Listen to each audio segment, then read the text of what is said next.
The noise of the crowd had begun to fade, but the field remained heavy with silence. Grass torn apart, helmets split, bodies carried away. It was 1905, a year that would come to define the line between sport and bloodletting. I have seen the photographs, the faces of young men with eyes darkened and jaws set, men who believed they were defending something noble. They called it football, but by the end of that season, much of the country was calling it murder. In towns and cities across America, the autumn air was filled not only with cheers, but with sirens, stretcher calls, and the echo of newspaper presses hammering out new casualty lists. 18 players had been killed that year. Hundreds more were left with fractured skulls, broken spines, and crushed ribs. The public had watched the rise of this violent spectacle with fascination, but something had shifted. The games were no longer tests of skill. They had become tests of survival. The rules of early football made pain a certainty. There were no forward passes, no protection, no limits on force. Teams formed human wedges, bodies colliding in mass formations designed to break through opponents by sheer impact. Helmets were made of leather, no thicker than a glove. Padding was an afterthought. The players lined up, charged headfirst, and the collisions were catastrophic. Newspapers wrote of plays that ended with men unconscious in the mud, of parents waiting by telegrams to hear if their sons were alive after a game. The sport had become a national obsession and a national scandal at the same time. I imagine the cold November day at Harvard Stadium when the team from Pennsylvania arrived to play before tens of thousands. The wind cut through the bleachers and the crowd roared as bodies slammed together at full force. Blood mixed with dirt, limbs twisted in impossible angles. It was the kind of scene that seemed to define early football. Courage pushed past sense, violence wrapped in glory. The fans cheered for the sound of impact, for the raw proof of masculinity. But when the game ended, another young man was carried away lifeless. The cost of pride was no longer hidden behind victory. It was visible, undeniable, and horrifying. I often think about how America viewed pain in that era. The nation was young, ambitious, and restless. Industry was booming, cities were rising, and men were expected to be iron-willed. Football fit perfectly into that story. It was proof of endurance, proof that boys from privileged colleges could endure suffering and emerge hardened. The press described players as heroes of a modern age, warriors for a cause that was more cultural than athletic. But in 1905, the myth began to collapse under the weight of reality. The death toll forced the country to ask questions it had never wanted to face.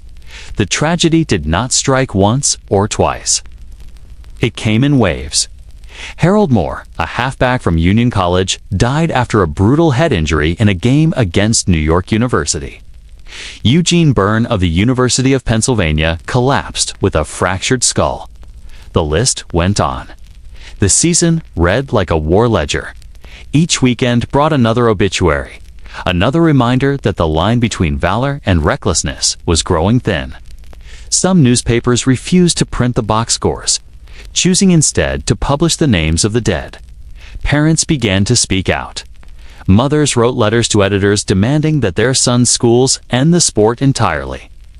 Clergymen condemned it from pulpits, calling it the moral corruption of youth. And yet, many others defended it with equal passion. To them, football was not cruelty. It was discipline, courage, the very essence of American spirit. It was, they said, the fire through which character was forged. That divide would come to define the national conversation. By late November, the pressure reached the highest office in the land. President Theodore Roosevelt, a man who prized physical toughness and moral courage, had watched the controversy unfold with deep concern.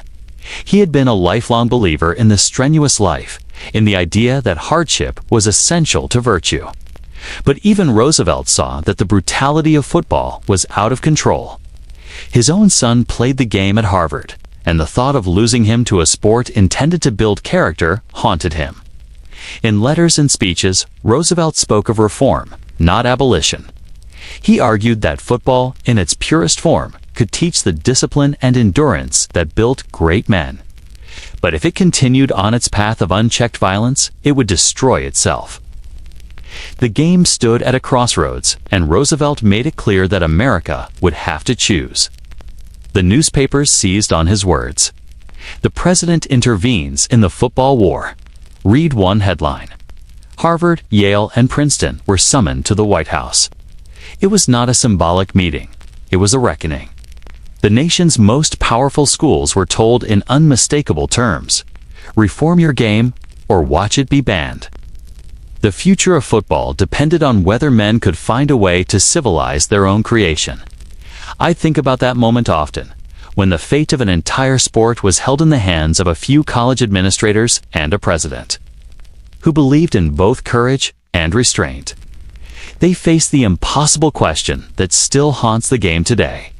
How much pain is too much? How many lives are worth the pride of victory?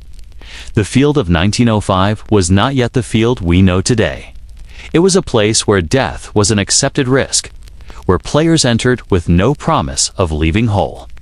The nation watched as reformers argued for safety and purists warned against softness.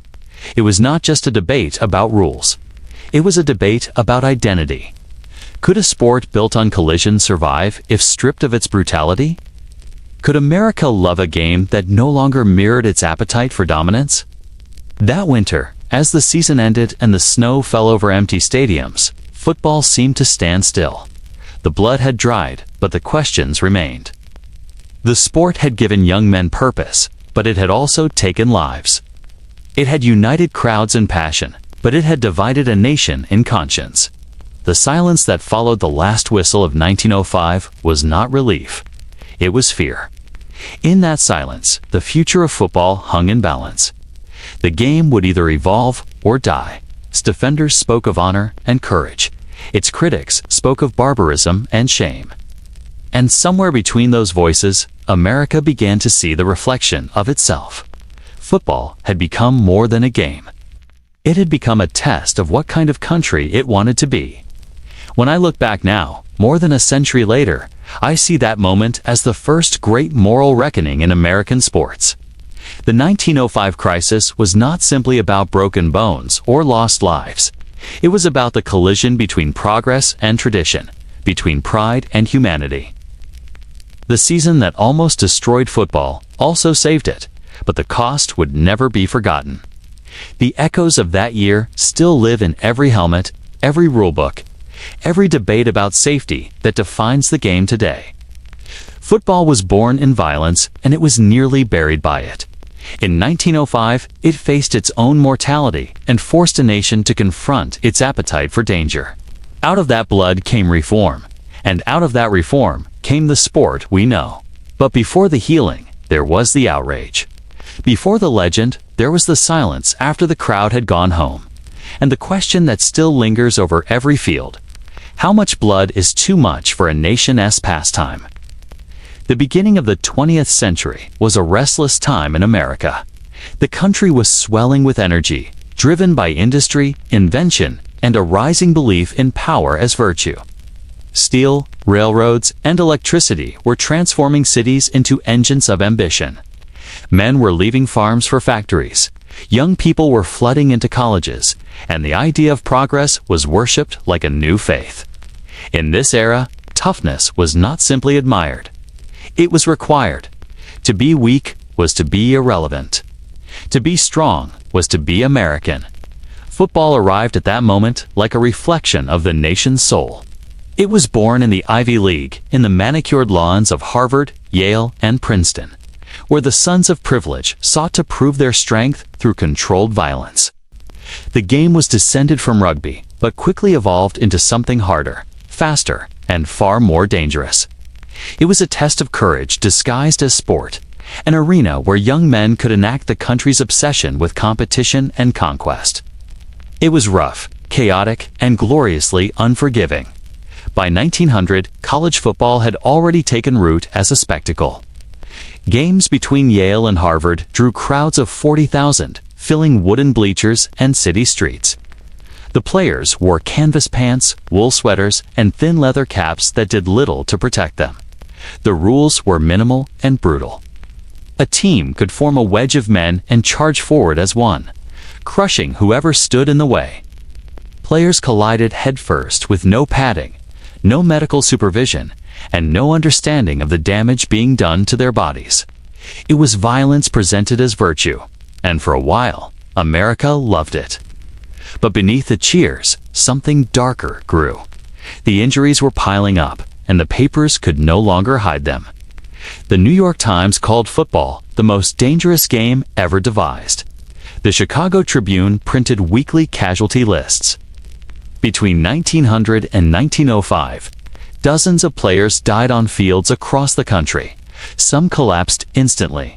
Others lingered for days before succumbing to brain injuries or internal bleeding. Colleges tried to keep the deaths quiet, fearing public outrage, but word spread quickly. Mothers wept, fathers demanded reform, and the game's defenders accused its critics of cowardice. To understand how football reached that point, one has to see the cultural forces behind it. The turn of the century was an age obsessed with masculinity. The country had just emerged from the frontier era, and many feared that modern life was making men soft. Industrial work required endurance, but not bravery. Urban comfort, with its clubs and electric lights, seemed to rob men of their rugged identity. Football, brutal and unpredictable, became a cure for that anxiety. It offered pain as a path to honor.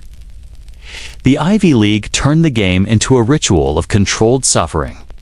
Harvard men marched onto the field as if entering battle, their bodies bound in layers of wool and pride. Yale's players trained in near-military conditions, pushing themselves until they collapsed from exhaustion. At Princeton, coaches demanded not only strength, but obedience. Winning was proof of discipline. Losing was moral failure. College presidents boasted that football built character, but they ignored the broken limbs and concussions that littered the field. Every fall, the sport asked the same question of its players: how much could you endure before you broke? The flying wedge became the ultimate symbol of that ethos. 11 men locked arms, forming a human spearhead that charged into defenders at full speed. It was a play of precision and destruction, banned and reinstated multiple times as arguments raged over its safety. Coaches praised it as a demonstration of teamwork. Doctors condemned it as madness. Spectators loved it. When the wedge succeeded, it sent opponents sprawling and crowds roaring. When it failed, it left bodies motionless on the ground. The game's popularity soared, even as the body count rose. By 1905, the crisis could no longer be ignored. 18 deaths in one season forced the public to confront what football had become. The moral question was no longer abstract. It appeared in the form of boys who never came home from college. Parents demanded that schools ban the sport entirely. Some newspapers called it un-American, a barbaric spectacle unfit for a civilized nation. Editorials compared it to gladiator combat, claiming that universities had turned education into blood sport. The once proud image of football as the proving ground of character had decayed into a symbol of reckless pride. Yet even as criticism mounted, football's defenders refused to yield. Coaches, alumni, and players insisted that the game taught courage and unity. They argued that every great endeavor carried risk, and that to strip football of danger would destroy its meaning. The country was divided. For every parent demanding reform, there was another insisting that pain was part of progress. America was looking at itself in the mirror of its own creation, and the reflection was unsettling. The controversy reached the highest levels of government. President Theodore Roosevelt had long admired football's intensity. He saw it as a crucible for discipline and bravery, the very traits he believed defined the American spirit. Roosevelt had built his own life around the ideal of strenuous living, preaching that hardship was essential to moral strength. But when reports of deaths began filling newspapers, even he saw that the sport he admired was on the brink of disaster. He faced a choice between defending its ideals and confronting its reality. In October 1905, Roosevelt took a step no president had taken before. He invited representatives from Harvard, Yale, and Princeton to the White House. The meeting was urgent and unprecedented. These were the schools that had created football, and their reputation was tied to it. Roosevelt made his position clear. He would not abolish the game, but he demanded reform. He wanted football to be tough without being fatal, disciplined without being savage. The future of the sport depended on whether its leaders could rise to that challenge. The colleges left that meeting with a new sense of responsibility. Within months, committees were formed to revise the rules. The debate that followed was fierce. Traditionalists argued that change would ruin the game's essence, that it would turn men into cowards. Reformers countered that without safety measures, the sport would collapse under public outrage. It was not just a technical discussion, it was a moral trial. What did America value more? Courage or compassion? Strength or survival? The press covered every word. Newspapers framed it as a struggle for the nation's soul. Shall football live? asked one headline. Or shall it die of its own brutality? The question spread beyond campuses and into the public conscience. Ministers preached sermons about moral decay. Politicians debated regulation. For a brief moment, football became more than a sport. It became a symbol of how America defined manhood, progress, and decency itself. In that moment, the foundations of modern football began to form. New rules banned dangerous formations like the flying wedge. The concept of the forward pass was introduced, opening the field and reducing the number of mass collisions. Referees were given greater authority, and safety became a legitimate part of strategy. These changes did not happen overnight, and they did not end the violence, but they marked the beginning of something new. The game that had nearly destroyed itself was learning to evolve. Out of this crisis came an institution that would shape the future of American sports. The Intercollegiate Athletic Association of the United States, later renamed the National Collegiate Athletic Association, or NCAA. It was created in 1906 to standardize rules and enforce accountability. What began as a desperate attempt to save a brutal pastime became the governing body of organized college athletics. Football's survival had given birth to reform, structure, and oversight. The sport that once lived on chaos now had a conscience, however fragile. Looking back, the 1905 crisis was not just an event. It was a turning point in how America understood competition, risk, and identity. It showed that even the strongest traditions could be challenged when human lives were at stake. It proved that reform and resilience could coexist. That courage did not have to mean blindness to suffering. In its own harsh way, football had forced the country to grow up. The season that nearly ended the sport became the reason it endured. The debates of 1905 echoed through every generation that followed. From leather helmets to concussion protocols, from the Ivy League to the Super Bowl, the question of how much danger is acceptable for glory has never truly disappeared. It began here, in the age of steel and steam, when young men learned that courage could both build and destroy. The America of 1905 was a nation in transition, struggling to balance progress with conscience. Football mirrored that struggle perfectly. It was reckless, bold, and unapologetic, but it was also capable of change. The crisis forced the country to confront its values, to decide whether strength without restraint was strength at all.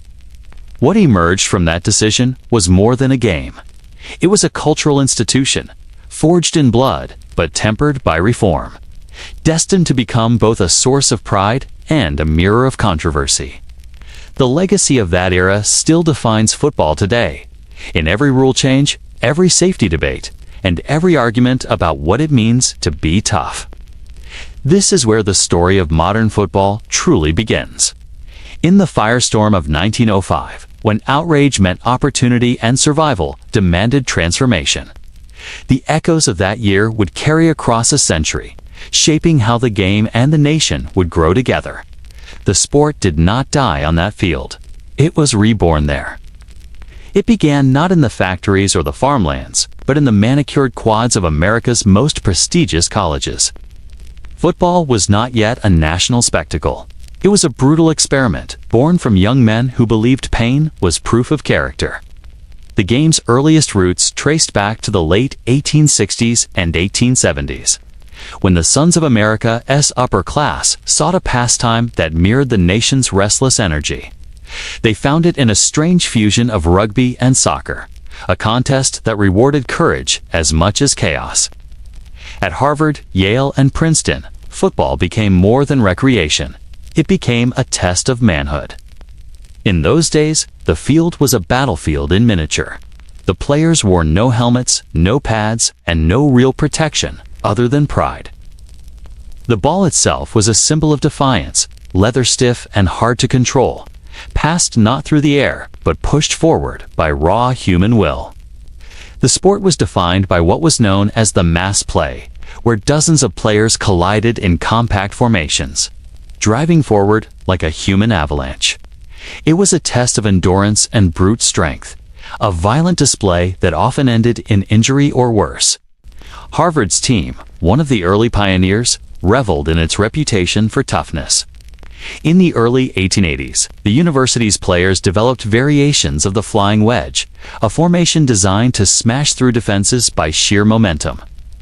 At its core was a simple principle. If your opponent could not stand, he could not win. The wedge began as a tactical innovation, but it quickly became a symbol of the sport's moral ambiguity. It was efficient, powerful, and deadly. Observers from the sidelines described scenes that felt closer to street brawls than organized games. Spectators cheered as bodies slammed into one another with bone-rattling force. There were no referees in the modern sense, no medical staff standing by. Injuries were common, concussions were ignored, and broken bones were seen as honorable scars. Students played through pain, often because stopping meant surrendering not just the game, but one's dignity. In this early period, football's appeal was tied to the ideals of the age. America was a young, growing nation, flexing its muscles on the global stage. The Industrial Revolution had reshaped its cities, and a new sense of nationalism demanded proof that the country's youth were as strong as its ambitions. Football became a metaphor for the American spirit, violent, unyielding, and proud. To play meant to embody the nation's rise, to transform privilege into valor through physical sacrifice. But beneath the pride was something darker. The rules were ambiguous, often changing from one school to another. There were no standardized dimensions for the field, no consistent definitions for fouls, and no reliable oversight. Games devolved into chaos, with players kicking, punching, and tackling indiscriminately. Accounts from the time tell of players emerging bloodied and unconscious, sometimes carried off the field on improvised stretchers. Others never rose again. The newspapers of the late 19th century began to take notice. At first, the violence was treated as part of the sport's romance, a symbol of grit in an age of growing comfort. But as the casualties mounted, a moral debate took hold. Editorials questioned whether football was an athletic pursuit or a form of legalized assault. Ministers denounced it from pulpits, claiming it corrupted the souls of young men. Parents, particularly mothers of Ivy League students, called on administrators to intervene. Yet, within the universities, football was defended as essential to character building. The presidents of Harvard, Yale, and Princeton argued that the sport cultivated leadership, loyalty, and courage. Theodore Roosevelt, then a young Harvard alumnus and rising political figure, admired its harsh lessons. "I believe in rough games," he once said, "because I believe they develop manliness." That belief echoed across campuses, reinforcing a national fascination with physical dominance as moral virtue. As the 1890s dawned, the game's brutality escalated. Teams grew larger, strategies more aggressive. The line of scrimmage, first introduced to bring order, instead became a place of ceaseless violence. players launched themselves headfirst into collisions, often using their skulls as weapons. Protective gear remained primitive leather caps and canvas jerseys, offering little defense. Coaches encouraged players to hit harder, to play through injury, to treat pain as proof of worth. In this era, football was not yet professional, but it was already commercial. College games drew massive crowds, particularly in the Northeast. Harvard Stadium, completed in 1903, became a temple to the sport's growing power. Alumni donated generously, seeing football as a reflection of institutional prestige. Newspapers printed detailed accounts of matches, and rivalries became social events attended by senators, industrialists, and the nation's elite. What began as a student pastime had become a cultural movement. But with every game came new stories of tragedy. Newspapers reported deaths and permanent injuries with growing regularity. Between 1890 and 1905, dozens of young men lost their lives playing football. Some suffocated in the crush of the wedge. Others suffered spinal fractures or internal bleeding. The medical understanding of concussions was virtually non-existent. Players who staggered off the field were often sent back in minutes later. Coaches and teammates celebrated such resilience, unaware of the damage being done. Still, reform was slow to arrive. Those who questioned football's dangers were accused of weakness or hysteria. The sports defenders claimed that risk was part of life, that boys needed to be toughened for the responsibilities of manhood. In their minds, removing danger would rob football of its essence. The brutality was not a flaw, was the point. Yet, behind the closed doors of campus boardrooms, unease was growing. Administrators struggled to balance public image with student safety. Lawsuits from grieving families began to surface. Journalists, emboldened by the progressive era's spirit of reform, started to frame football not as a noble test of will, but as a national embarrassment. They called it murderous, barbaric, and unfit for civilized men. The contradiction was clear. America wanted its sons to be strong, but not savages. It wanted courage, but not corpses. Football, once a symbol of progress, now stood accused of reflecting the nation's darkest impulses. By the dawn of the new century, the sport was at a crossroads. Reformers called for new rules to eliminate the mass formations, introduce penalties, and enforce safety. But traditionalists resisted, fearing the game would lose its soul. The argument cut deeper than sport. It was about the very definition of manhood in a modern America that was struggling to reconcile strength with morality. The seeds of the 1905 crisis were already sown. Every brutal tackle, everybody carried from the field. Every headline morning, another dead student brought the sport closer to its reckoning. The birth of football had been celebrated as a triumph of character, but its early decades revealed something far more complicated. A sport born in privilege, sustained by pride, and defined by pain. And as the violence reached a breaking point, the nation would soon demand an answer to a question it could no longer ignore. The year 1905 was supposed to be another triumphant season for college football. Instead, it became the most infamous in the sport's early history. That autumn, America began to keep a grim kind of score, not of touchdowns or victories, but of lives lost, week after week. Newspapers across the country carried headlines that blurred the line between sports reporting and obituary. The Chicago Tribune counted 18 deaths and more than 100 serious injuries by the season's end.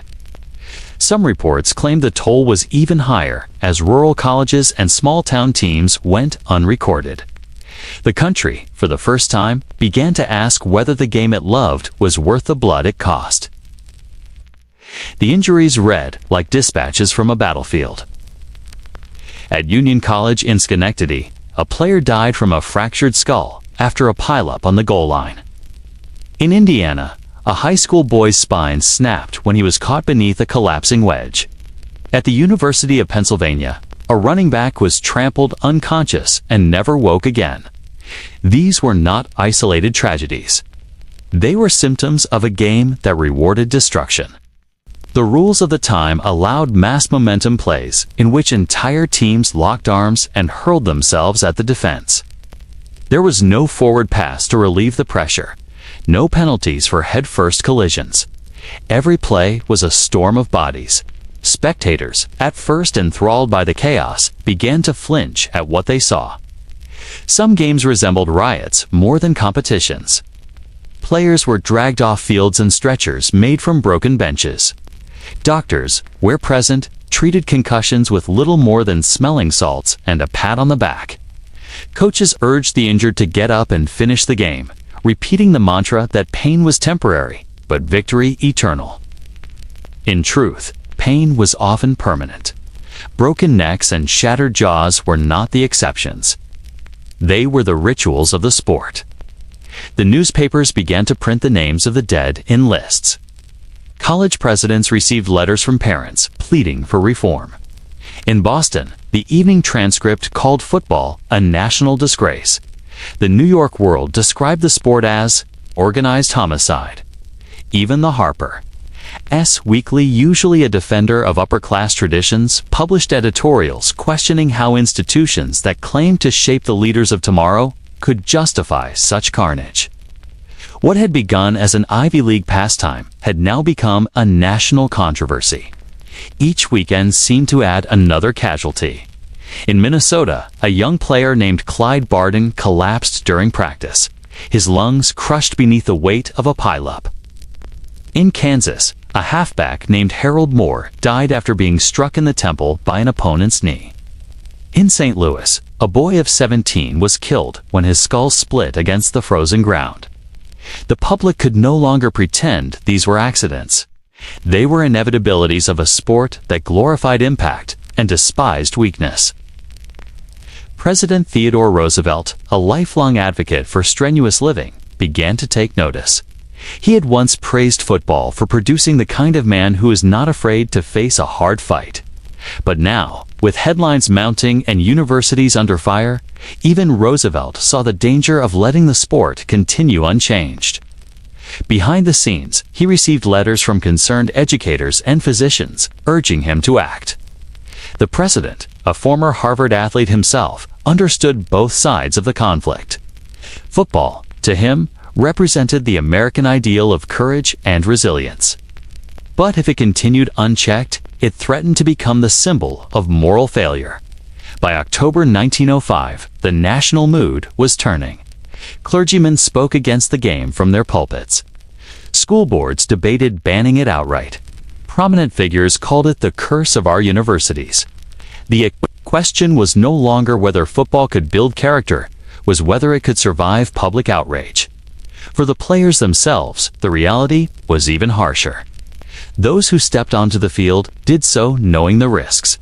Helmets were nothing more than thin leather caps. Shoulder pads were optional, and mouth guards were unheard of. Fields were often uneven and muddy, amplifying the danger. Yet the culture of toughness refused to bend. Players who hesitated or complained were branded cowards. Better to die on your feet than live in disgrace, one Yale captain told his team before a game that would send 2 men to the hospital. Families bore the burden of these unspoken rules. Letters home described blackened eyes, broken ribs, and concussions treated as badges of honor. One grieving mother, whose son had died after a game at Union College, wrote to the press, "They told me he was brave. I did not send him to school to die for bravery." Her words echoed across the country, capturing a sentiment that reformers had struggled to articulate. Football had become a form of ritualized suffering, and America was finally starting to question the price. Still, defenders of the sport refused to yield. The Yale Alumni Weekly published an editorial claiming that deaths were unfortunate but rare, no more than might occur in any vigorous exercise. Harvard's athletic committee insisted that the game's benefits outweighed its risks. The subtext was clear. The upper classes who ran these institutions believed violence was necessary to build leaders. To change the game would be to challenge the very values that defined their social order. Meanwhile, the press continued its relentless coverage. Journalists chronicled each new fatality with grim precision. One report listed a player from Indiana who died of a broken back, resulting from being thrown headlong into a mass of players. Another told of a student from Kansas whose skull was crushed as though under a hammer. By November, the tone had shifted from shock to outrage. Newspapers printed caricatures of players dressed as gladiators, bloodied and broken, beneath headlines that asked, "How many more must die?" The season's end brought no relief. As colleges celebrated their victories, the country tallied its losses. 18 confirmed deaths, dozens more crippled, and hundreds injured so severely they would never play again. The number was staggering for a sport barely 4 decades old. Parents began to pull their sons from teams, and small colleges canceled their programs entirely. The game that had once represented American vigor now seemed to symbolize its recklessness. Roosevelt saw the writing on the wall.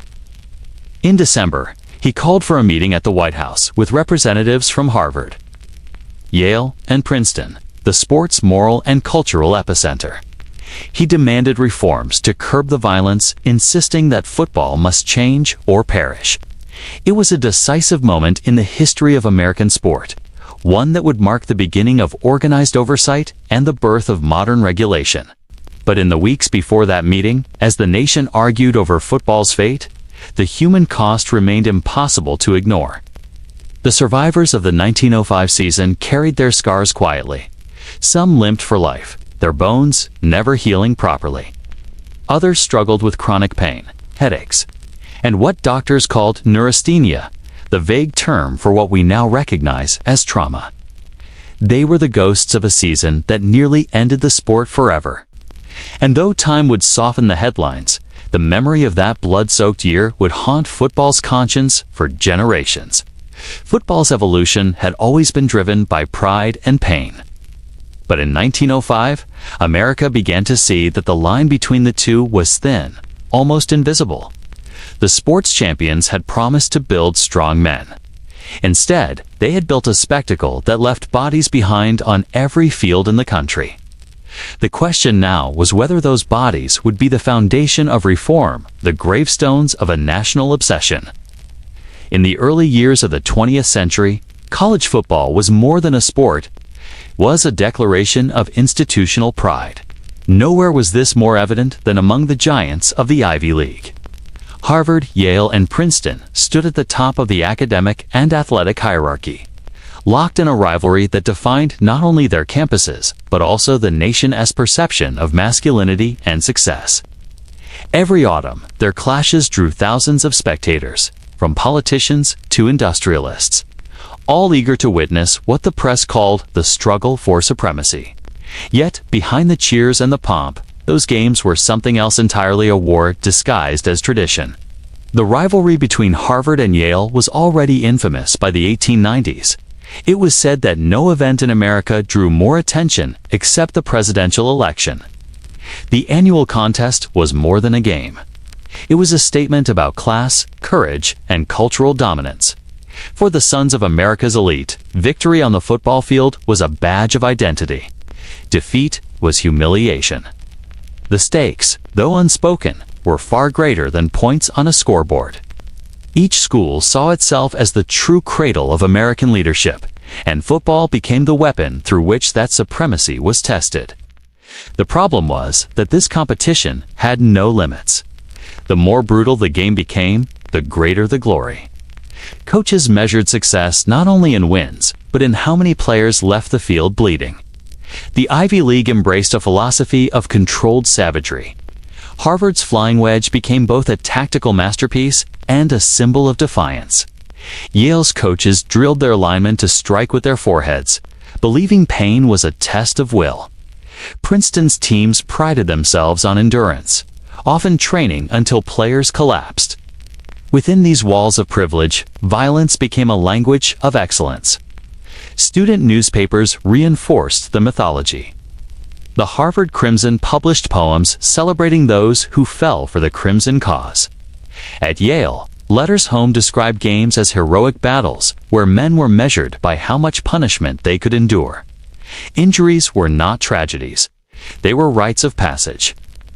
A broken nose or fractured arm was evidence of loyalty. Players who returned to class in bandages were treated as heroes. Even among spectators, the fascination with brutality grew. Each hit drew gasps not of horror, but of admiration. The line between courage and cruelty had blurred completely. The faculty, however, began to see the cost. Professors who had once tolerated football as character building now watched as students missed lectures for weeks, nursing injuries that would last a lifetime. The presidents of Harvard, Yale, and Princeton found themselves caught between two worlds, the demands of public image and the reality of physical harm. Their institutions depended on football to attract donors and prestige, yet they could no longer ignore the casualties piling up on their own grounds. Letters from parents began arriving in greater numbers, pleas for protection, for reform, for reason. The student culture resisted. On campus, to question football was to invite ridicule. When one Harvard professor suggested banning the flying wedge, students mocked him as cowardly and un-American. At Yale, a student editorial mocked reformers for mistaking courage for cruelty. The players themselves internalized this defiance.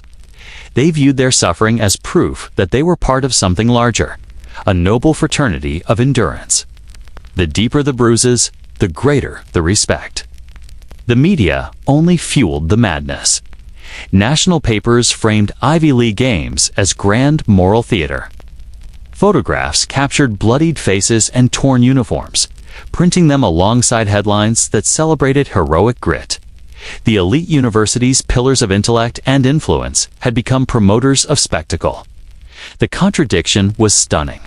Institutions that preached discipline and refinement were presiding over events that left young men concussed, crippled, or dead.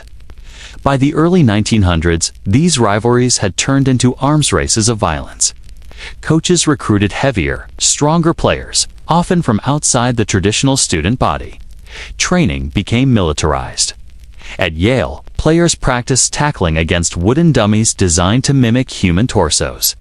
At Harvard, scrimmages were deliberately unsupervised, allowing for all-out brawls. Princeton's coaches encouraged full-contact drills until players could no longer stand. Injuries became so routine that student papers began to publish hospital lists after each game. The fall of 1905 brought the rivalry to its breaking point. The Harvard-Yale game that year was described by witnesses as a series of human collisions, with no regard for life or limb. Several players were carried off the field unconscious. The New York Times, covering the game, noted that the crowd cheered louder with every fall. That night, as students celebrated in the streets, an editorial in the Boston Herald asked the question that was beginning to haunt the nation. If this is sport, what would war be? The cultural pressure on young men was suffocating. Football had become the measure of character, not intellect or morality. To withdraw from the team was to risk social exile. Students believed their honor depended on playing through agony. Coaches reinforced it with the language of patriotism. The nation needs men who do not flinch, one Harvard coach told his squad before a brutal scrimmage. It was an echo of Roosevelt's philosophia, belief that suffering refined the spirit. But as Roosevelt himself would soon realize, unrestrained violence did not strengthen a nation. It weakened it. Parents and faculty began to organize. Letters circulated among Ivy League alumni, warning that the sport's brutality could destroy the university's reputations. Religious groups condemned football as the devil's diversion. At Princeton, a theology professor delivered a sermon titled "Blood on the Grass," arguing that the sport glorified cruelty under the disguise of discipline. The sermon was printed in newspapers nationwide. It marked the first major intellectual revolt against football's moral foundation. Still, for every voice of reform, there were 10 defending the tradition. The public, enthralled by the spectacle, demanded more games, more hits, more heroes. The players themselves, young and eager for glory, were the most conflicted of all. Many admitted to fearing the violence, but felt trapped by expectation. If I quit, one Harvard lineman confessed in a letter later published posthumously, they will say, I am not a man. Weeks later, he died from internal injuries sustained during a match against Dartmouth. His name joined the growing list of casualties that newspapers called the price of football. The Ivy League could no longer hide behind prestige. The deaths of 1905 forced administrators to confront what their traditions had become. They were no longer producing future leaders through courage. They were burying them through neglect.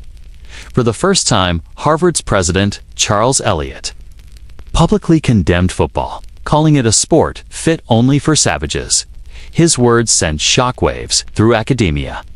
If Harvard turned against the game, its moral foundation would crumble.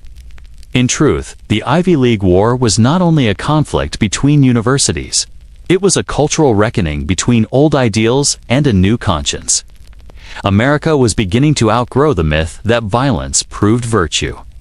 The fathers who had built the industrial age wanted their sons to inherit power, not paralysis. And so, the very institutions that had nurtured football's brutality now found themselves under siege by the values they claimed to uphold. The turning point was near. Within months, reformers would step out of lecture halls and into the national spotlight. The sport that had united the Ivy League in pride would soon unite the country in outrage. But before football could be saved, it had to be stripped of its illusion of honor. By the fall of 1905, the outrage that had been building in locker rooms, faculty meetings, and hospital wards spilled into the streets and newspapers of America. The brutality of football had finally exceeded the threshold of public tolerance. It was no longer a sport whispered about in moral unease. It was a national scandal. Newspapers across the country began publishing weekly casualty counts, treating college football's toll with the same gravity once reserved for wars or mining disasters. The Chicago Tribune described the season as a campaign of broken bones and shattered skulls. The New York Times called it a disgrace to education and civilization.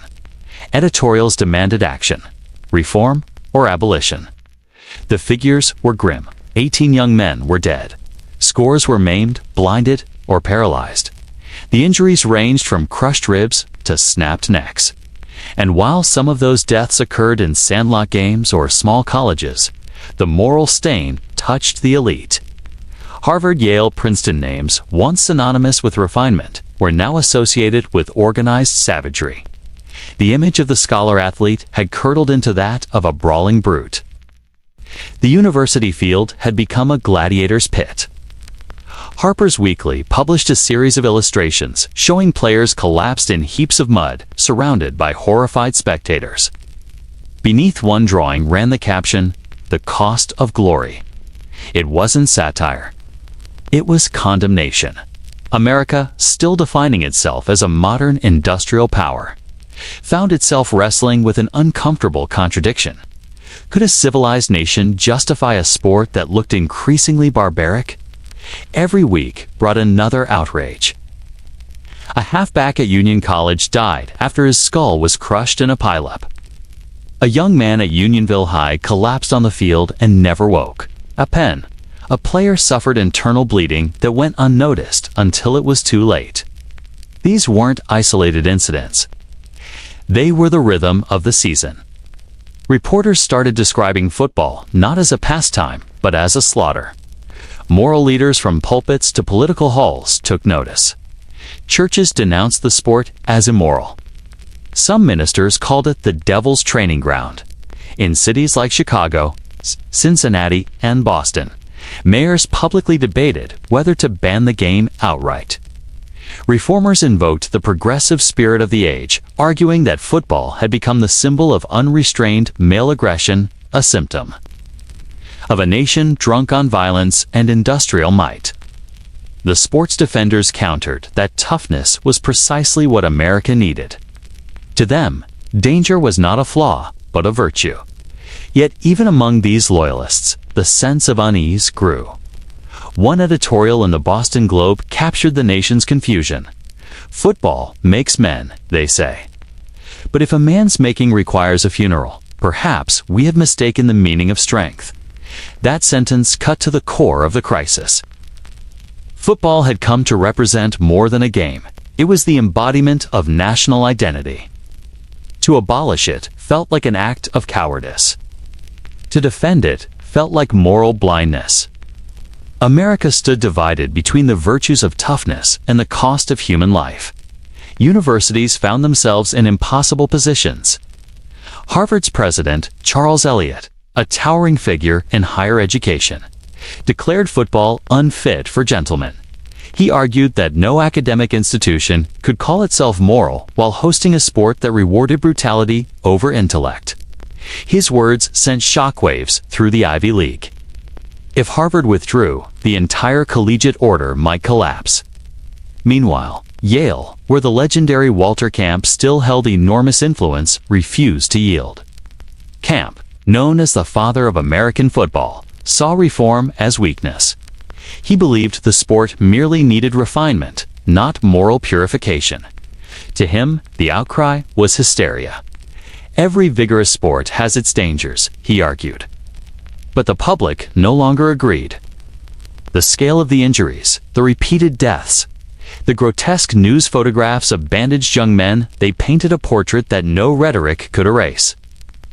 By November 1905, the outrage had reached Washington. Senators discussed the issue in informal circles. Educators sent letters to the White House. Theodore Roosevelt, the nation's emblem of masculine vigor, could not ignore the storm much longer. His own sons played football. His own ideals, courage, endurance, physical strength were bound up with the sport's philosophy. Yet even he saw that something had gone wrong. The outcry wasn't about risk anymore. It was about recklessness. Cartoons and national papers began to mock the Ivy League's hypocrisy. One drawing showed a college president shaking hands with a star athlete, both standing on a heap of injured players. The caption read, "Our champions of character." Parents saw those cartoons and started pulling their children from teams. Attendance at games began to dip in smaller colleges. The word ban appeared with alarming frequency in headlines. The scale of moral panic was unlike anything in American sports before it. Newspapers called for investigations. Medical journals weighed in, condemning the sport's lack of safety protocols. Even the Ladies' Home Journal joined the debate, publishing an article titled, "Shall Our Sons Die for Sport?" that reached millions of households. For the first time, mothers previously silent in public affairs were part of the movement against football. Behind the spectacle of outrage was a deeper tension. The early 20th century was an era obsessed with defining manhood. The United States had recently emerged as an imperial power, winning wars in Cuba and the Philippines. Strength, discipline, and sacrifice were national virtues. Football had become the domestic expression of that ethos. But the Dead Boys of 1905 forced the nation to ask, what kind of manhood demanded blood from its sons? The colleges tried to defend themselves through reforms of their own, but their attempts were half-hearted. Harvard proposed banning mass plays, while Yale resisted any structural change. Princeton promised more referees. None of it satisfied the public. The calls for abolition grew louder. Legislators in New York and Illinois began drafting bills to outlaw football entirely on state campuses. The game was inches from extinction. The turning point came when the headlines turned personal. Newspapers began naming the dead listing ages, schools, and injuries. Suddenly, the faceless violence had faces. Sons of farmers, of professors, of engineers. Young men who'd gone to the field for honor and never returned. Obituaries blurred into indictments. "Another death on the gridiron," wrote one front page, and still they cheer. Football's apologists scrambled. Camp published essays defending the sport as character building. Others argued that no true American wanted a generation raised soft. But the moral tide was shifting. The spectacle of death had become undeniable. In homes, parents debated whether courage meant standing firm or standing against. In colleges, presidents wondered if reform was enough. And in the White House, Theodore Roosevelt himself, a product of the rough-riding spirit, prepared to step into the storm. He understood better than anyone that football was more than a sport. It was a reflection of the American soul. The question was whether that soul could survive its own brutality. The 1905 crisis wasn't just about football. It was about a nation testing its conscience. Progress or tradition, honor or humanity. The roar of the crowd or the silence after another stretcher carried a boy away. By December, the debate had consumed the country. Everyone had an opinion, and none could ignore the weight of the bodies left behind. The pressure was reaching a breaking point, and all eyes turned to Washington. Reform would come, or football itself would fall. By the autumn of 1905, the public outrage had become impossible to contain. Newspapers screamed of blood on the gridiron. Clergy condemned the sport from pulpits, and universities stood accused of moral negligence. Football, America's proud new symbol of masculinity, was being called barbaric by the very society that had birthed it. And in the middle of this cultural storm stood one man uniquely tied to both sides of the argument, President Theodore Roosevelt. Roosevelt's relationship with football was personal, almost intimate. His sons Theodore Jr., Kermit, and Archie played the sport with the same ferocity their father admired in soldiers and explorers. Roosevelt himself had always believed in what he called the strenuous life, a philosophy of physical toughness, moral courage, and active endurance. He saw weakness as a disease of modern civilization, a rot that comfort and luxury brought to the human spirit. To him, football was not merely a game. It was a crucible that forged the kind of man a strong nation required. Yet even Roosevelt, the very embodiment of American vigor, was shaken by what he read in the newspapers that fall. 18 dead young men, hundreds maimed. The Chicago Tribune called the season a national disgrace. The New York Times demanded reform. Editorials asked pointedly, would the president, champion of manliness, allow the sport of men to become the sport of death? The irony wasn't lost on Roosevelt. He admired courage, but he also valued discipline. What he saw on the football field had become less a test of strength and more a descent into chaos. There was no honor in mass crushes that snapped necks, no virtue in blind collisions that left players paralyzed. The game had strayed from its purpose. It wasn't building character anymore. It was destroying it. Privately, Roosevelt expressed both frustration and fear. He did not want to see football banned. He loved its spirit, its demand for grit and teamwork. But he also knew that if something didn't change, public opinion might kill the sport altogether. The same progressive era forces that were reforming factories, railroads, and schools were now turning their gaze on the gridiron. And when reform fever gripped America, not even a beloved pastime was safe. So Roosevelt did what no president before him had done. He called the nation's football elite to the White House. The date was October 9, 1905. In the Executive Mansion's famed Blue Room, 3 of the most powerful figures in collegiate athletics arrived: representatives from Harvard, Yale, and Princeton, the triumvirate that ruled the sport. Their names carried weight not just in football, but in academia and culture itself. Harvard sent Charles Eliot, its austere president and one of the sport's fiercest critics. Yale sent Arthur Twining Hadley, who had tried to walk the fine line between tradition and reform. Princeton's representative was its young and ambitious president, Woodrow Wilson, a man who would one day occupy Roosevelt's very chair. The meeting was tense from the moment it began. The men knew why they were there. The nation's newspapers had made the situation plain. Football stood on the brink of extinction. Legislators were drafting bans. Schools were canceling programs. Public confidence had evaporated. If the Ivy League, the symbolic heart of the sport, could not reform itself, the federal government might intervene. Or worse, the people might turn away entirely. Roosevelt, his voice steady but firm, began with a statement that struck at the heart of the crisis. Football, he said, is on trial. This spoke of his admiration for the sport's virtues, courage. endurance, teamwork, but he did not hide his disgust at the brutality it had come to represent. He reminded them that America needed strong men, not dead boys. He called for clean play, gentlemanly behavior, and the elimination of brutality. His message was not a suggestion. It was an ultimatum. Reform the game or lose it. Those words carried immense weight. Roosevelt had not summoned them as a fan, but as the President of the United States. The symbolism was unmistakable.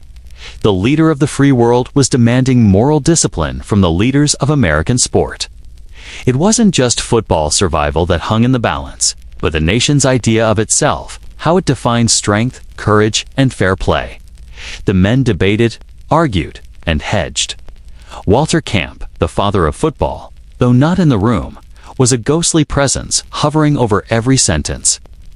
Camp resisted major changes, fearing that reform would neuter the sport. Others, like Eliot, believed that no amount of tweaking could civilize such a savage game. But Roosevelt was immovable. "I believe in rough play," he said, "but not dirty play." The line was clear. Football could be violent in spirit, but not in practice. The meeting ended with no dramatic handshake or new rule book. There were no reporters waiting on the steps. But the message was unmistakable. Reform was coming, whether through the will of the colleges or the force of public condemnation. That quiet, stern gathering on October 9th would become the hinge on which football's entire future would turn. After the meeting, the press got wind of what had transpired. Rumor spread of Roosevelt's football conference. Some papers exaggerated, claiming he had threatened to ban the sport by executive order, an impossibility, but a headline too sensational to resist. Others hailed him as the sports savior, the man who had stepped in to preserve America's game while saving its sons. The truth was more nuanced. Roosevelt had not saved football yet. He had only forced its leaders to confront the truth they'd been avoiding. The effect, however, was immediate. Within weeks, universities began announcing committees to investigate rule changes. Some banned the most dangerous formations, the flying wedge chief among the while. Others promised stricter officiating. Harvard, Yale, and Princeton formed what became known as the Intercollegiate Athletic Association, a new governing body designed to oversee the game and enforce reforms. That organization, born from Roosevelt's ultimatum, would later evolve into the National Collegiate Athletic Association, the NCAA. For Roosevelt, it was a victory not of politics, but of principle. He had preserved what he loved about football while forcing it to face its moral reckoning. To him, reform was not weakness, it was the truest form of courage. To look at a flawed thing and make it better was, in his mind, the essence of American progress. Yet Roosevelt knew his intervention had only bought time. The nation would be watching the next season closely. One more death, one more scandal could undo everything. Football's future now rested on whether it could evolve without losing its soul. Could a sport built on controlled violence survive in a country increasingly sensitive to its own conscience? The coming months would test that question in every college yard, newspaper column, and living room debate. For the first time, football had been summoned to the highest office in the land and told to save itself from itself. Before reform took shape, before new rules and committees were drafted, there were the young men who had already paid the price of football's early recklessness. Their names rarely appear in the modern record, but in 1905, they were the faces of a national moral reckoning. They were not symbols of victory or glory. They were reminders of how fragile the line between bravery and tragedy had become. Every season began the same way in those days. The air grew colder, the fields hardened, and men laced up their leather boots, knowing what waited for them at the bottom of every pile.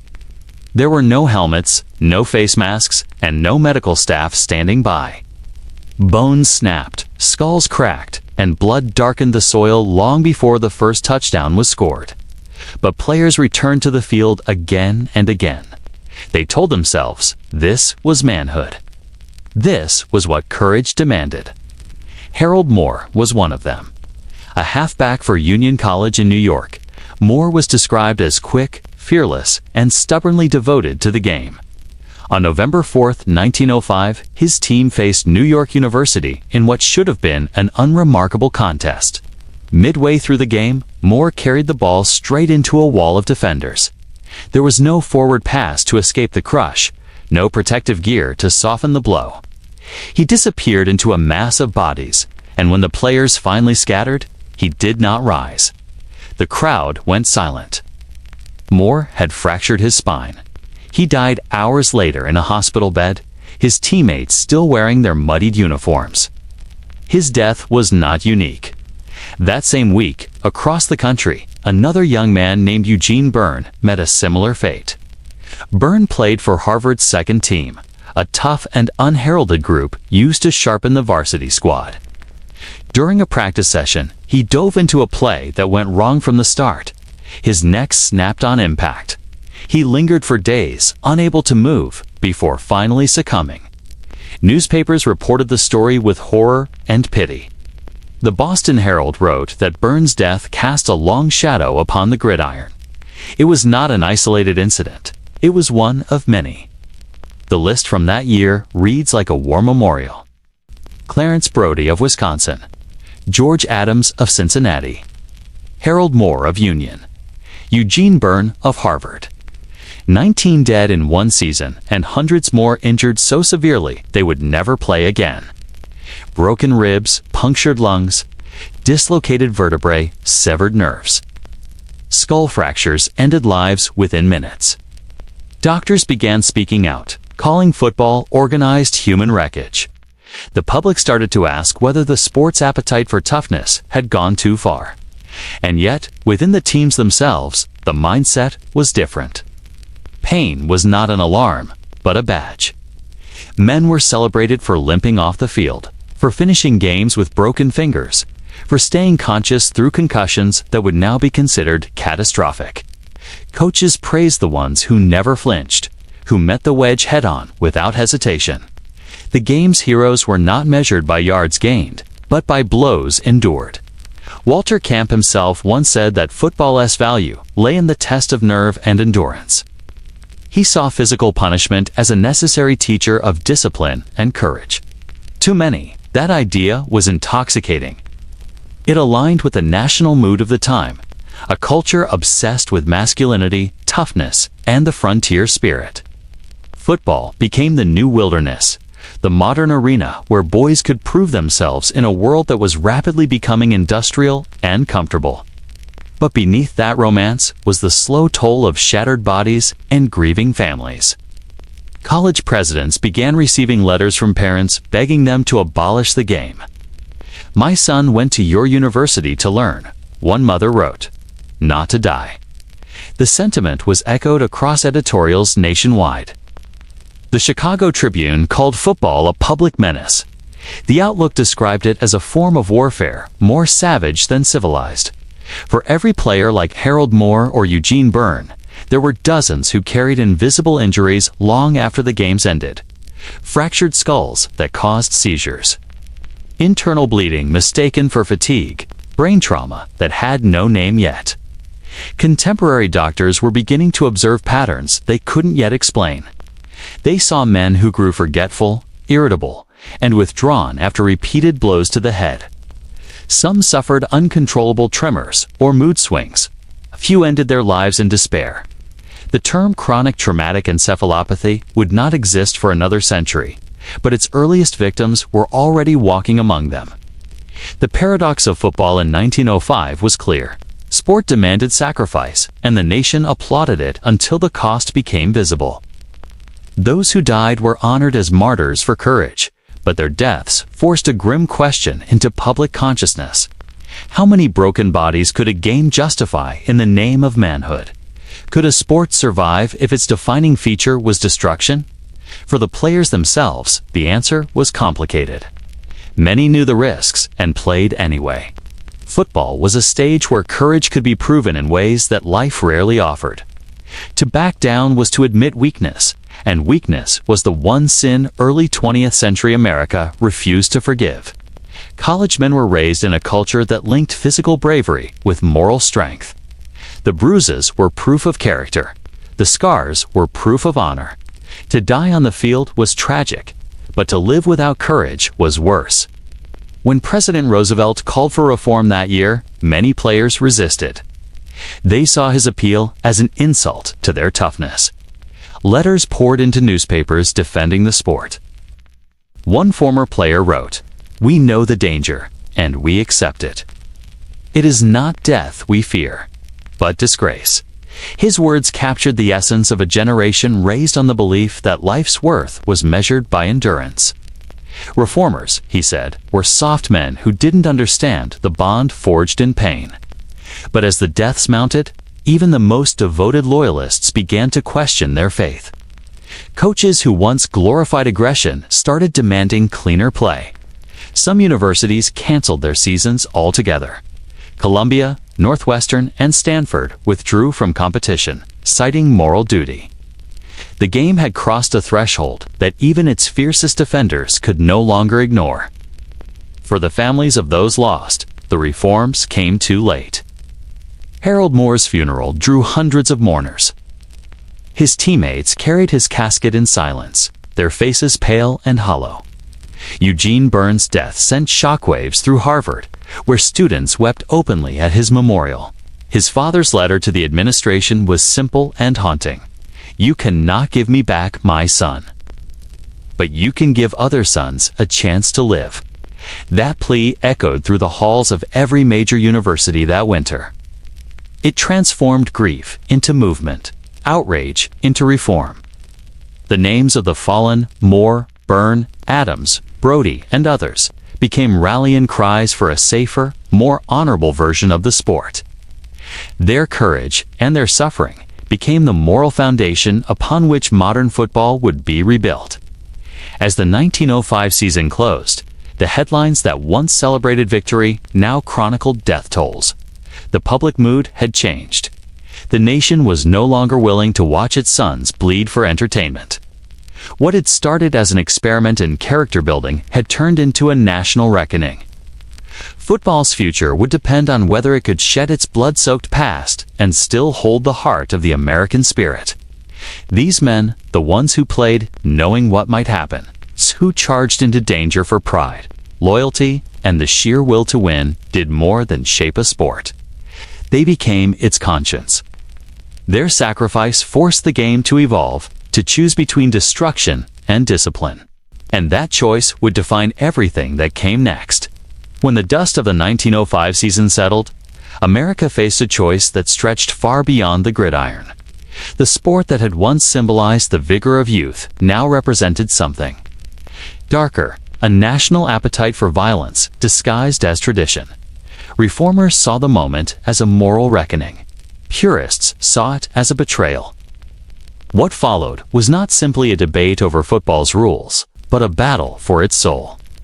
The wave of outrage that had swept across the nation was unlike anything collegiate athletics had seen before. University presidents, journalists, doctors, and even ministers demanded change. The calls for reform came from every direction, but so did the defiance. Many of football's old guard coaches and alumni refused to bend, arguing that danger was the essence of the sport. They believed that taming football as brutality would strip it of the very quality that made it noble: the courage to endure. The reformers began with a simple question: could the game be saved without losing its identity? It was a delicate balance to make football safer without turning it into something unrecognizable. The meeting that had begun in Roosevelt's White House became a spark that ignited a broader movement. Harvard, Yale, Princeton, and dozens of other colleges formed committees to reconsider the structure of the game. The most influential of these was the Intercollegiate Athletic Association, established in late 1905, which would later evolve into the NCAA. Within this newly formed body, two camps quickly emerged. On one side stood the reformers, led by figures like Charles Eliot of Harvard and reform-minded coaches who believed that structure and oversight could civilize the sport.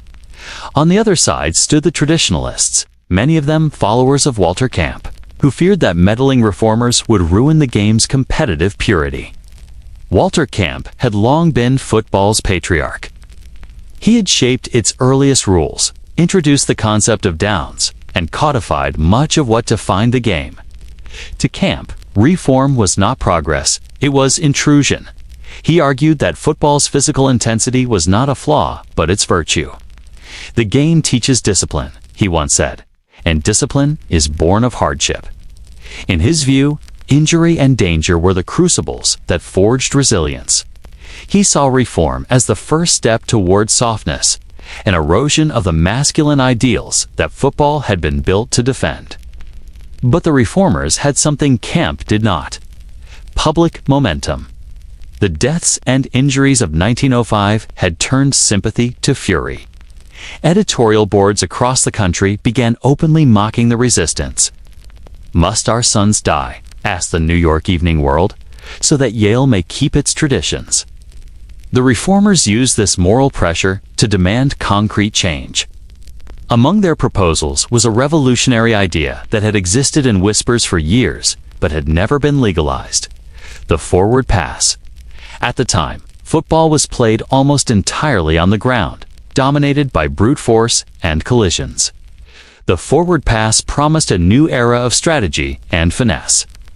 It would spread players across the field, reduce dangerous scrums, and make speed and precision as valuable as size and strength. Yet to the traditionalists, this proposal was nothing short of blasphemy. Passing the ball forward was seen as unmanly, a way to evade physical confrontation. They called it basketball with helmets. Coaches who had built their reputations on punishing ground games saw it as a threat to their authority. Football, they insisted, was about courage, the willingness to meet another man head-on. A forward pass avoided that moment of truth. Still, the reformers pressed on. The 1906 Rules Committee meetings were some of the most contentious in sports history. Heated debates filled smoke-stained rooms as men in wool suits argued over yards, downs, and formations. The reformers, armed with statistics of deaths and hospitalizations, demanded sweeping changes. The purists countered with talk of honor and heritage. Out of those arguments came a series of compromises that would change football forever. The first was the legalization of the forward pass with strict limits. The ball could be thrown only from at least 5 yards behind the line of scrimmage, and if it touched the ground without being caught, possession went to the defense. The new rule was hesitant and awkward, but it was a crack in the old foundation. Other changes followed. The yardage needed for a first down increased from 5 to 10, making brute force runs less efficient. The mass momentum plays, including the dreaded flying wedge, were outlawed. Tackles below the knees were banned. The field was widened to reduce the frequency of pileups. These reforms were designed not to erase toughness, but to replace chaos with discipline. The backlash was immediate. Walter Camp's supporters accused the reformers of bowing to hysteria. "They are turning men into cowards," wrote one coach in Outing magazine. "If a boy fears injury, he has no business on the field." To them, the changes were a moral surrender, a concession to softness that would ruin the sport's character. They viewed Roosevelt's influence as government interference in the natural evolution of the game. But for the reformers, the issue was survival, not softness. They understood that without these changes, football might not survive another season. Public patience had run out. Even Roosevelt, who admired grit above all else, supported the new rules. In private letters, he wrote that the changes represented the difference between courage and folly. As the 1906 season approached, the debate had become national theater. Sports columns pitted reformers against rebels, painting the struggle as a cultural divide between progress and tradition. The younger generation of players, many of whom had seen their friends injured or killed, began to side with reform. They wanted to play hard, but they also wanted to live. Still, in locker rooms and alumni meetings, the resistance was stubborn.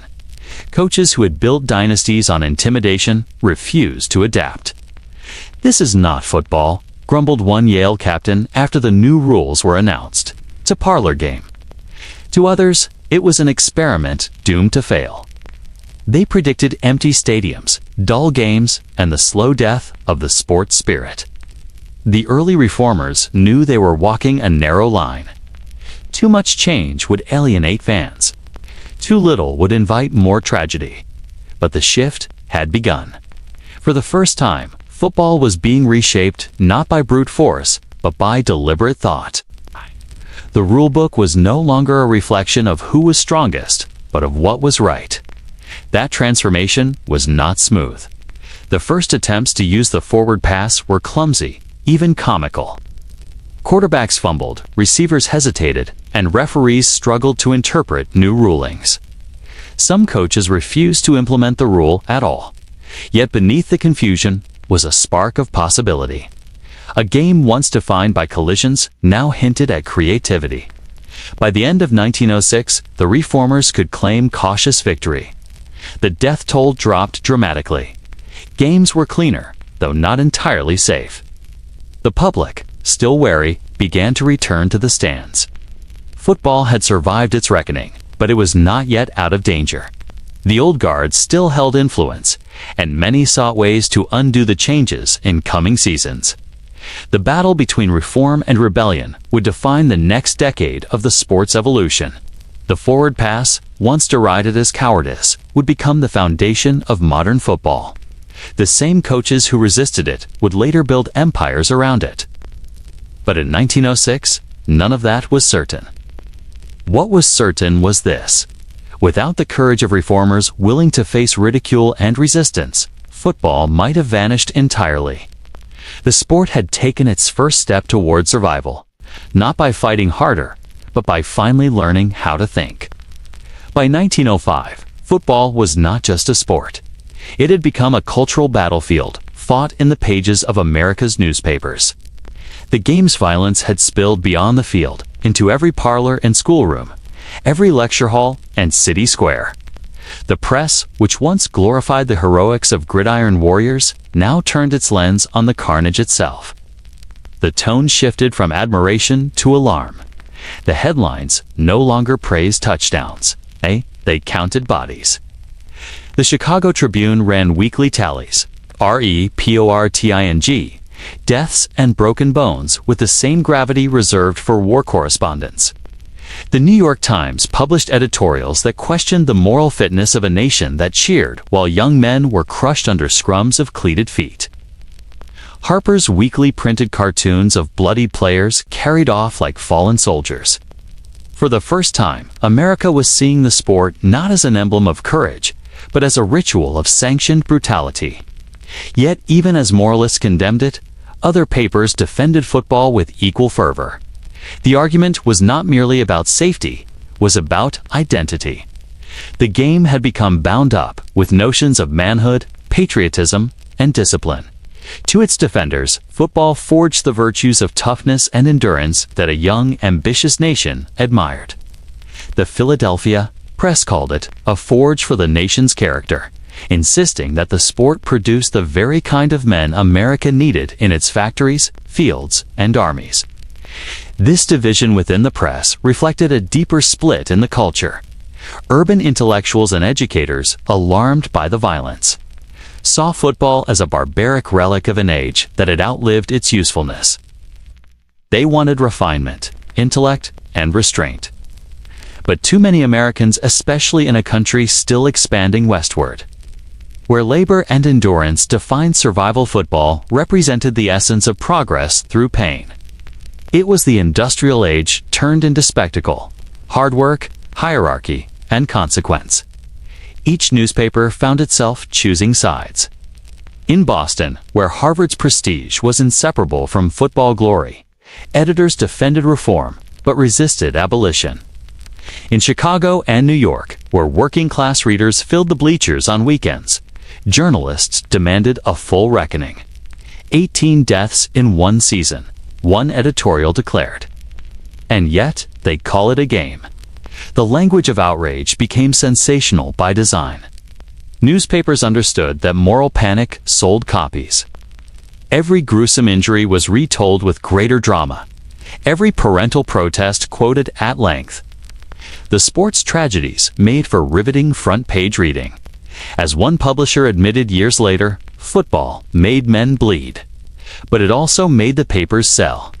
Still, not all journalists sought to destroy the game. Some saw their role as saving it. Walter Camp, the legendary Yale coach and rulemaker, used the press to defend football's value. He published essays arguing that the sport's dangers were exaggerated, that reform to drasticate, emasculate the game, and ruin its spirit. The object, Camp wrote in 1905, is not to make the sport safe, but to make it fair. His words resonated with those who saw the rising criticism as an attack on masculinity itself. Other writers, particularly those tied to progressive reform movements, rejected this argument. They believed the cult of masculinity had gone too far. To them, football was not noble suffering, it was preventable loss. Writers like Henry Beach Needham and McClure's magazine exposed the hypocrisy of college leaders who preached moral development, while allowing their players to die for institutional pride. Needham's Jiling Wu exposed the college football scandal became a turning point. It detailed not only the injuries, but the corruption, coaches paying players under the table, schools recruiting ringers, and administrators ignoring student deaths to protect reputations. The article spread outrage across the country. It framed the crisis as one of integrity, not just safety. Football was no longer seen as an innocent pastime. It was a symptom of moral decay in America's elite universities. If Harvard, Yale, and Princeton cannot govern themselves, one editorial warned, then they cannot govern the game. This rhetorical pressure forced action. The presidents of major universities began holding emergency meetings. Boards debated whether to abolish football entirely. Students protested.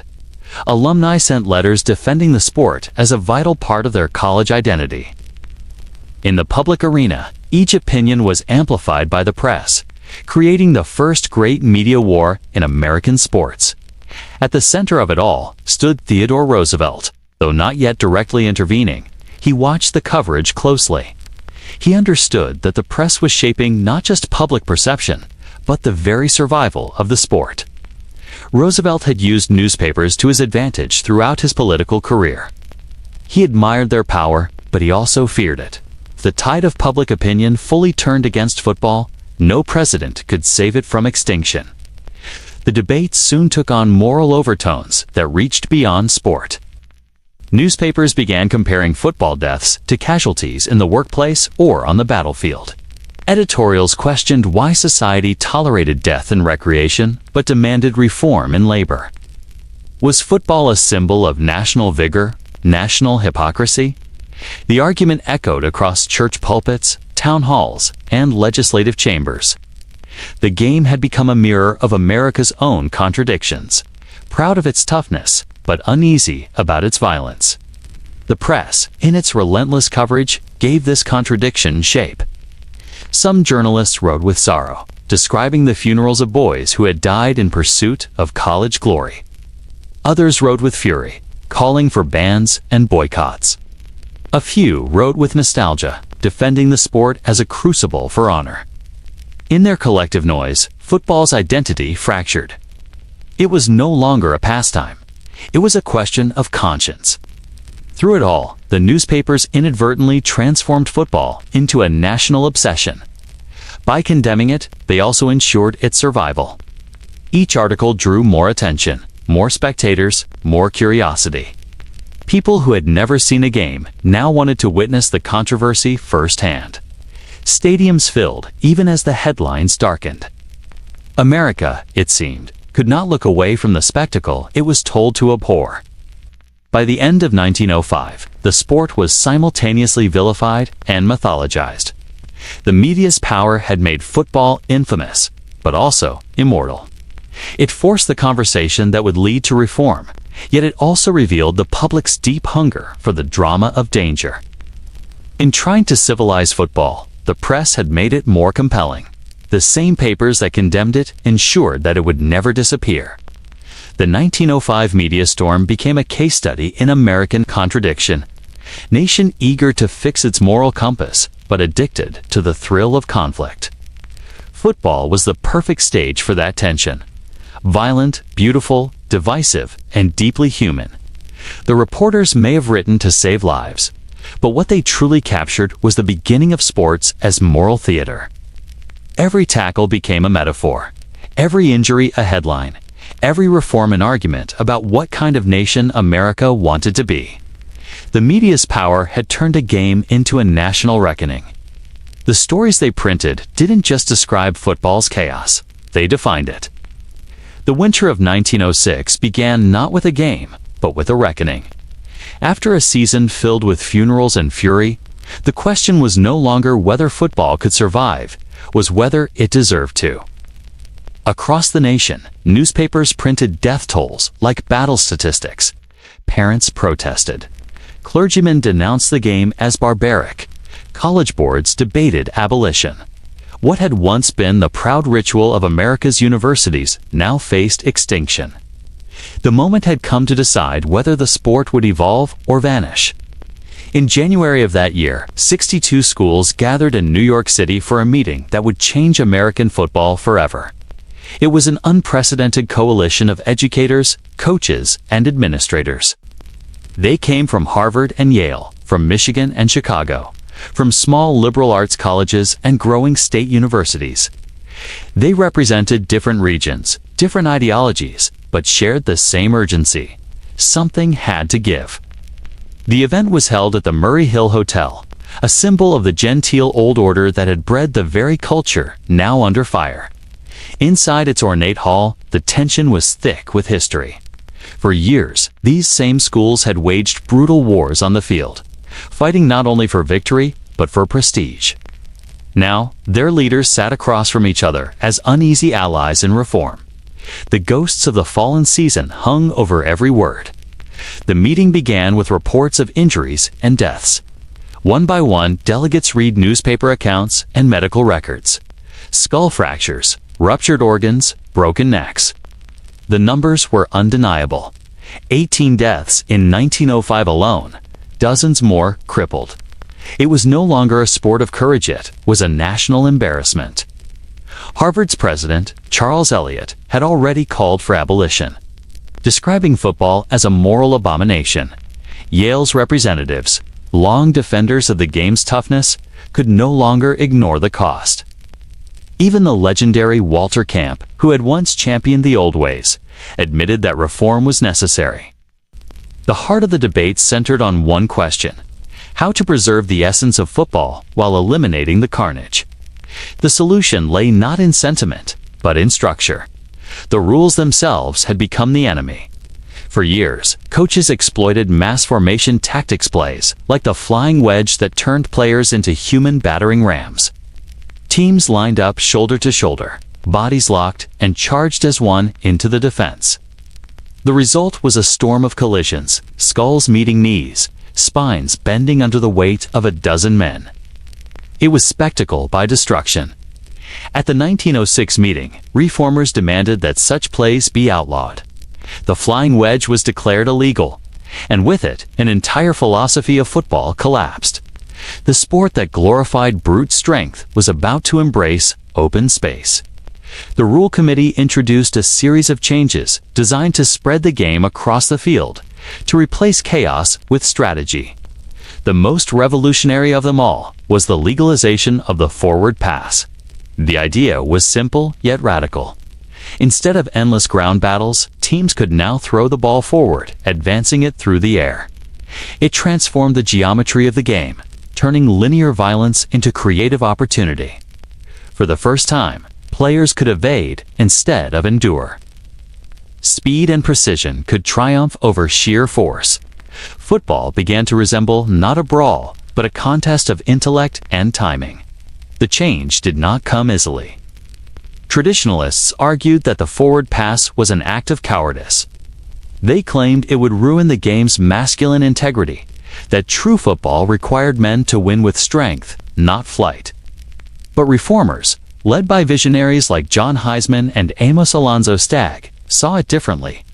They envisioned a faster, safer, more dynamic sport, one that rewarded ingenuity rather than brutality. The debates grew fierce. Old-school coaches accused reformers of surrendering to public opinion. Reformers countered that they were saving the game from extinction. The room became a theater of conviction, each man aware that the decision made there would echo for generations. After hours of argument, the motion passed. The forward pass was legalized. The flying wedge was banned. A new era had begun. When the delegates left the hotel that winter night, none of them fully understood what they had done. They had not merely rewritten rules, they had rewritten destiny. Football's future would no longer be dictated by brute force alone. It would be guided by balance between violence and vision, between chaos and design. The 1906 season that followed was tentative, experimental. Coaches struggled to adapt to the new dimensions of the game. Many players resisted the changes, unsure how to adjust to a sport that suddenly valued agility over aggression. The first forward passes were awkward, often illegal by the complex new guidelines. Fans booed, confused by what they saw. But something irreversible had taken hold. Football was learning to breathe again. In the stands, the press watched closely. The same newspapers that had once condemned football now chronicled its rebirth. Articles celebrated the ingenuity of the new rules, calling them a triumph of civilization over savagery. Others remained skeptical, predicting that the sports spirit had been diluted. Yet the public mood shifted. Parents saw fewer injuries. Educators saw restored dignity. The White House saw vindication. For Theodore Roosevelt, the reforms represented the victory of reason over recklessness. Though he had not written the rules himself, his moral pressure had set the process in motion. He understood that the 1906 meeting was not just about football, which is about America's capacity for self-correction. In life, as in sport, he had said, the credit belongs to the man who is actually in the arena. The new rules made the arena less lethal. Man no, less demanding. The transition was far from smooth. Players accustomed to the old order found themselves unmoored. Tactics that once defined greatness were suddenly illegal. Teams scrambled to relearn the fundamentals. Some games descended into confusion as referees struggled to enforce the new regulations. Yet, amid the uncertainty, a new beauty emerged. The field opened up. Passing plays arced like possibilities across the sky. The sport began to find rhythm, movement, and meaning beyond impact. Looking back, the rule changes of 1906 were more than a safety measure. They were a reinvention of purpose. They saved football from annihilation, but they also redefined its soul. In choosing reform over resistance, the sport embraced evolution as survival. It learned that strength alone was not enough, that discipline and creativity were equally vital. The decision that winter did not just preserve football, it transformed it into a game that could grow with a modern nation. The 1906 reforms marked the moment football crossed the line between violence and vision. It had been a game of collisions. It became a game of strategy. It had been a ritual of destruction. It became an art of invention. In the silence that followed the meeting, as snow fell over New York's streets, the sport took its first breath as something new, a game that could endure. By 1906, football had survived its brush with death, but survival alone was not enough. The sport needed structure. It needed guardians who could ensure that reform was not a temporary response to crisis, but a lasting foundation for the future. The chaos of early football had taught the nation a bitter truth. Rules were meaningless without enforcement, and honor was fragile when measured only by victory. What football required was governance, a national framework that could hold the game accountable to itself. The movement toward that structure began quietly. In university halls and boardrooms, where presidents and educators understood that reform could not be sustained by rhetoric alone. The White House meeting in 1905 had set moral precedent, but it was not a permanent institution. There had to be a body capable of writing, interpreting, and enforcing the rules of play across every college in the country.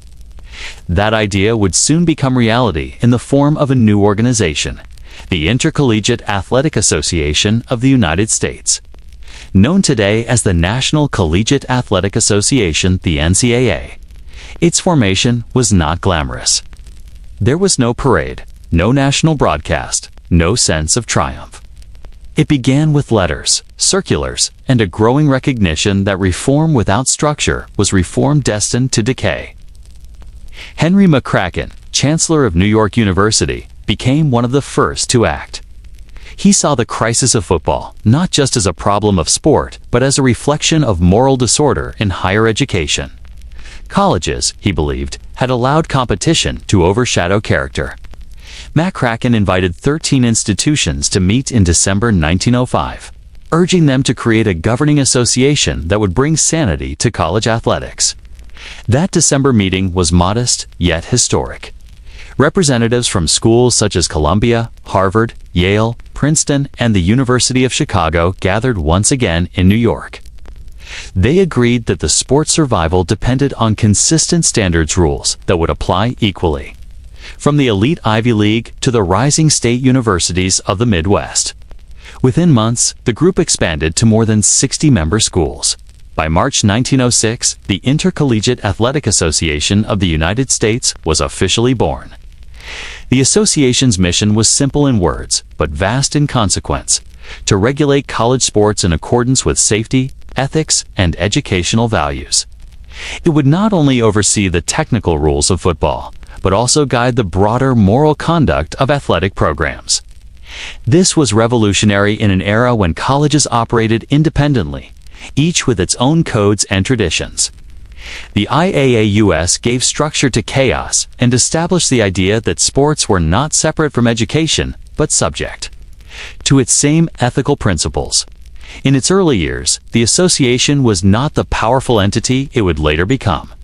It had no army of inspectors, no centralized bureaucracy. It was a gathering of educators, united by conscience more than authority. Yet even in its infancy, it represented a philosophical shift. For the first time, football and, by extension, all college athletics had a national conscience. The initial tasks were urgent and technical.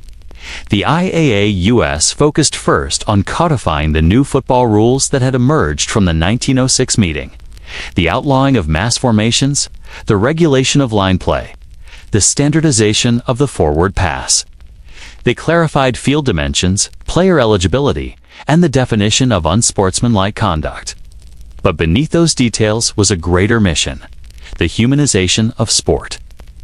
The IAAUS sought to make football not only safer, but more aligned with the ideals of discipline and fair play that colleges claim to teach. Still, not everyone welcomed the new oversight. Many coaches resented the interference of academics in athletic affairs.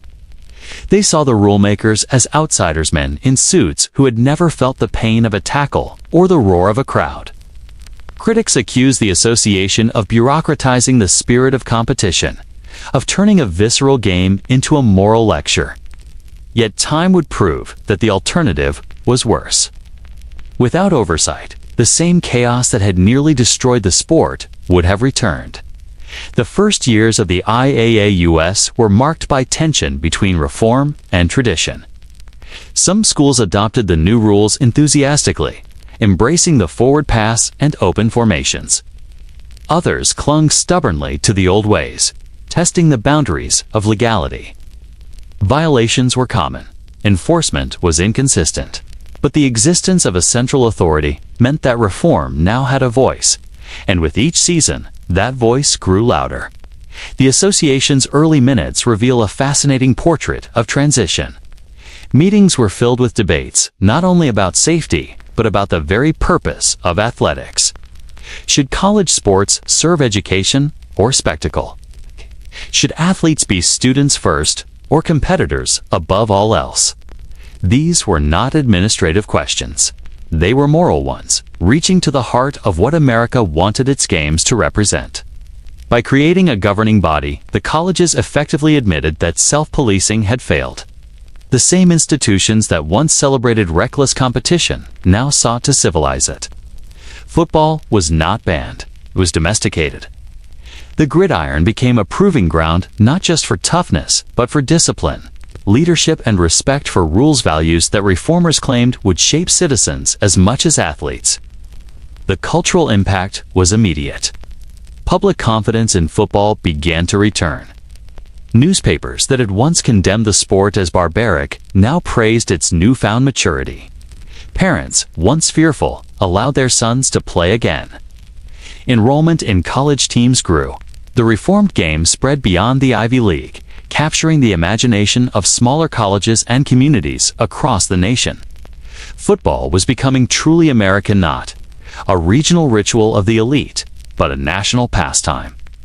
The IAAUS quickly realized that football's reform could serve as a model for all collegiate sports. As interest in athletics expanded, the association extended its oversight to other games: baseball, track, basketball. It established principles of eligibility, amateurism, and fair play that would become the moral backbone of the NCAA in the decades ahead. What began as a response to crisis became a framework for the entire athletic culture of the United States. And yet, even in its triumph, the paradox of football persisted.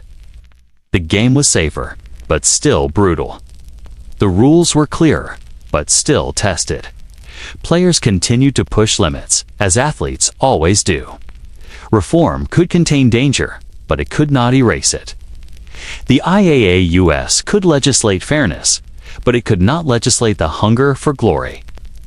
That tension between control and chaos, safety and spectacle would define football for the next century. The founding of the IAAUS marked a turning point in the American relationship with sport. It was proof that the nation could face its own excesses without destroying what it loved. It was a statement that progress and tradition could coexist, that games could be reimagined without losing their soul. From the ashes of outrage, football had built not only new rules, but an institutional conscience that would guide it, and sometimes haunt it, for generations to come. Football was no longer a college pastime ruled by the loudest crowd or the toughest player. It was now a regulated national enterprise with a governing hand and a moral mission. The Intercollegiate Athletic Association of the United States had been born from tragedy, but it stood as a testament to reform through resolve. And in time, it would evolve into one of the most powerful organizations in American sports. The year 1906 had begun with chaos. It ended with structure. What had been a blood sport was now a disciplined contest. What had been an ungoverned ritual was now a regulated tradition. The system was not perfect, but it was progress. And in that fragile progress lay the future of football itself.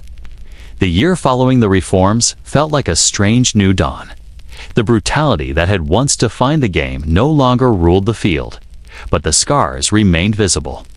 Players entered practice with a different kind of fear, not of their opponents, but of the unfamiliar world football had become. The game they had known, the one built on collisions and defiance, had been dismantled. What rose from its ruins was something disciplined, structured, and uncertain. The transformation from death to discipline was not immediate. Reform is rarely embraced by those who built their identity on resistance. Coaches, players, and fans alike struggled to understand the new rhythm of football. The mass plays that had once inspired pride were now forbidden. The flying wedge, once a symbol of glory, had been declared an abomination. Teams accustomed to chaos had to learn control. The new rulebook demanded more than tactical adjustment, it demanded a change in character. Coaches who had once trained their players to charge blindly into violence now taught spacing, timing, and restraint. The new football required awareness, intelligence, and patience. It was no longer enough to be fearless. One had to be deliberate. Training evolved from raw endurance into technical preparation. Practice sessions became laboratories of geometry and motion. Officials, too, were transformed. In the old days, referees were often treated as accessories to the violence. Their authority ignored the moment the whistle blew.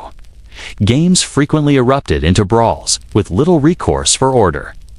But with the establishment of standardized rules under the new athletic association, officiating gained real power. The referee became the custodian of integrity, the voice of law in a sport that had nearly torn itself apart through lawlessness. The early years of this transformation were uneven. Many games still resembled the old wars. Tempers flared. Fists flew. But slowly, discipline began to settle into the bones of the sport. The players who resisted change graduated, replaced by new generations who learned football through order rather than chaos. Coaches adapted their playbooks. Athletic departments instituted stricter codes of conduct. The once lawless gridiron began to resemble a classroom or place where lessons of self-control mattered as much as the score. Behind the scenes, reform extended far beyond the field. The IAAUS, still in its infancy, began enforcing eligibility requirements to ensure that players were true students, not paid mercenaries or local strongmen disguised as scholars. This was a radical shift in the moral culture of college athletics. The game had been reclaimed for education, no longer just a spectacle for donors or a breeding ground for violence.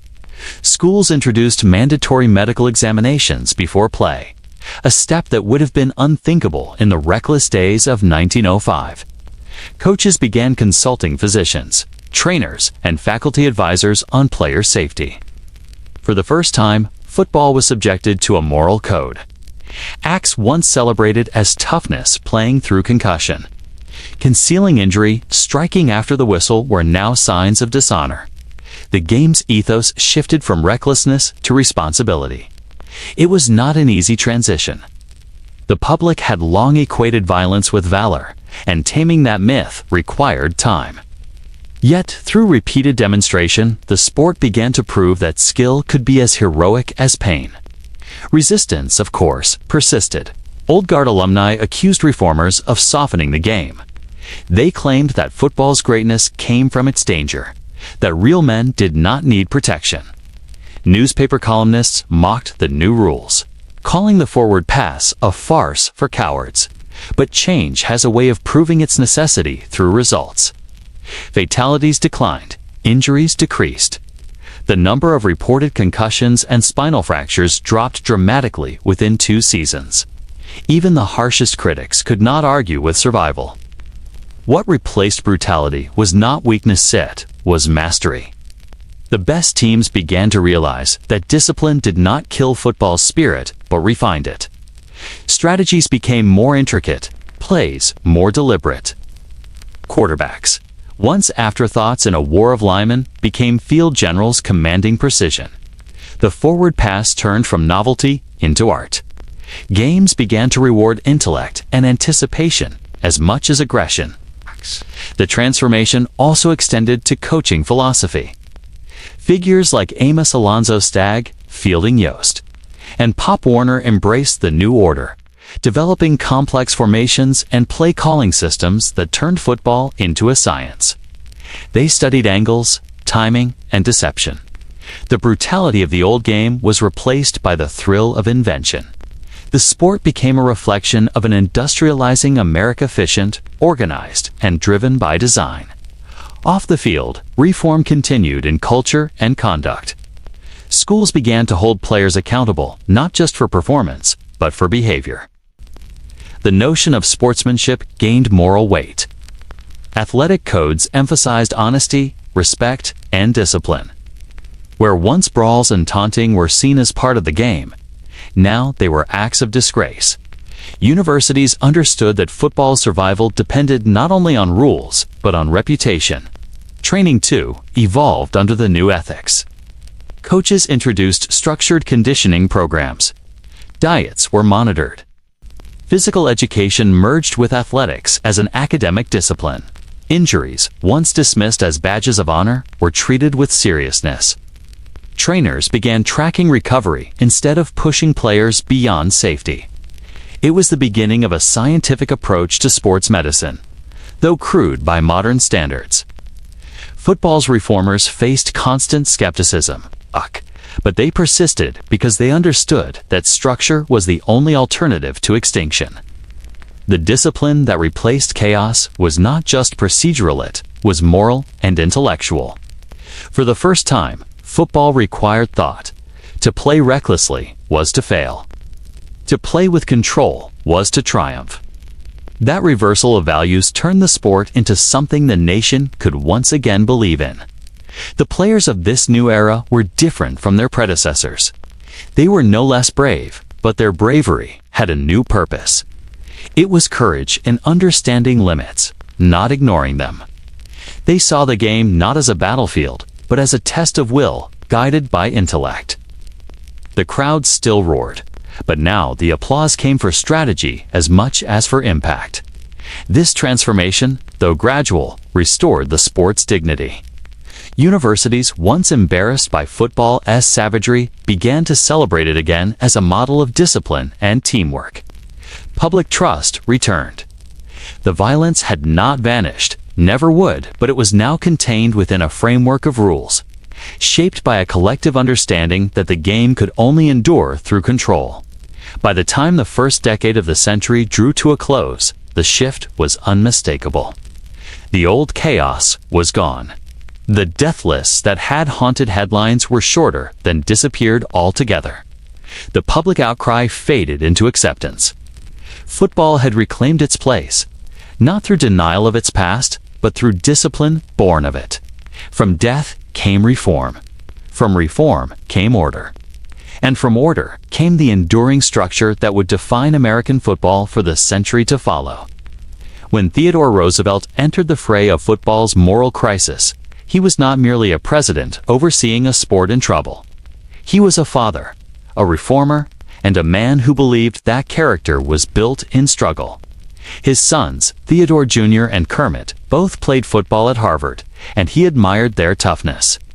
But even Roosevelt, who had once said that a nation could not remain strong if its men became soft, began to see the difference between courage and recklessness.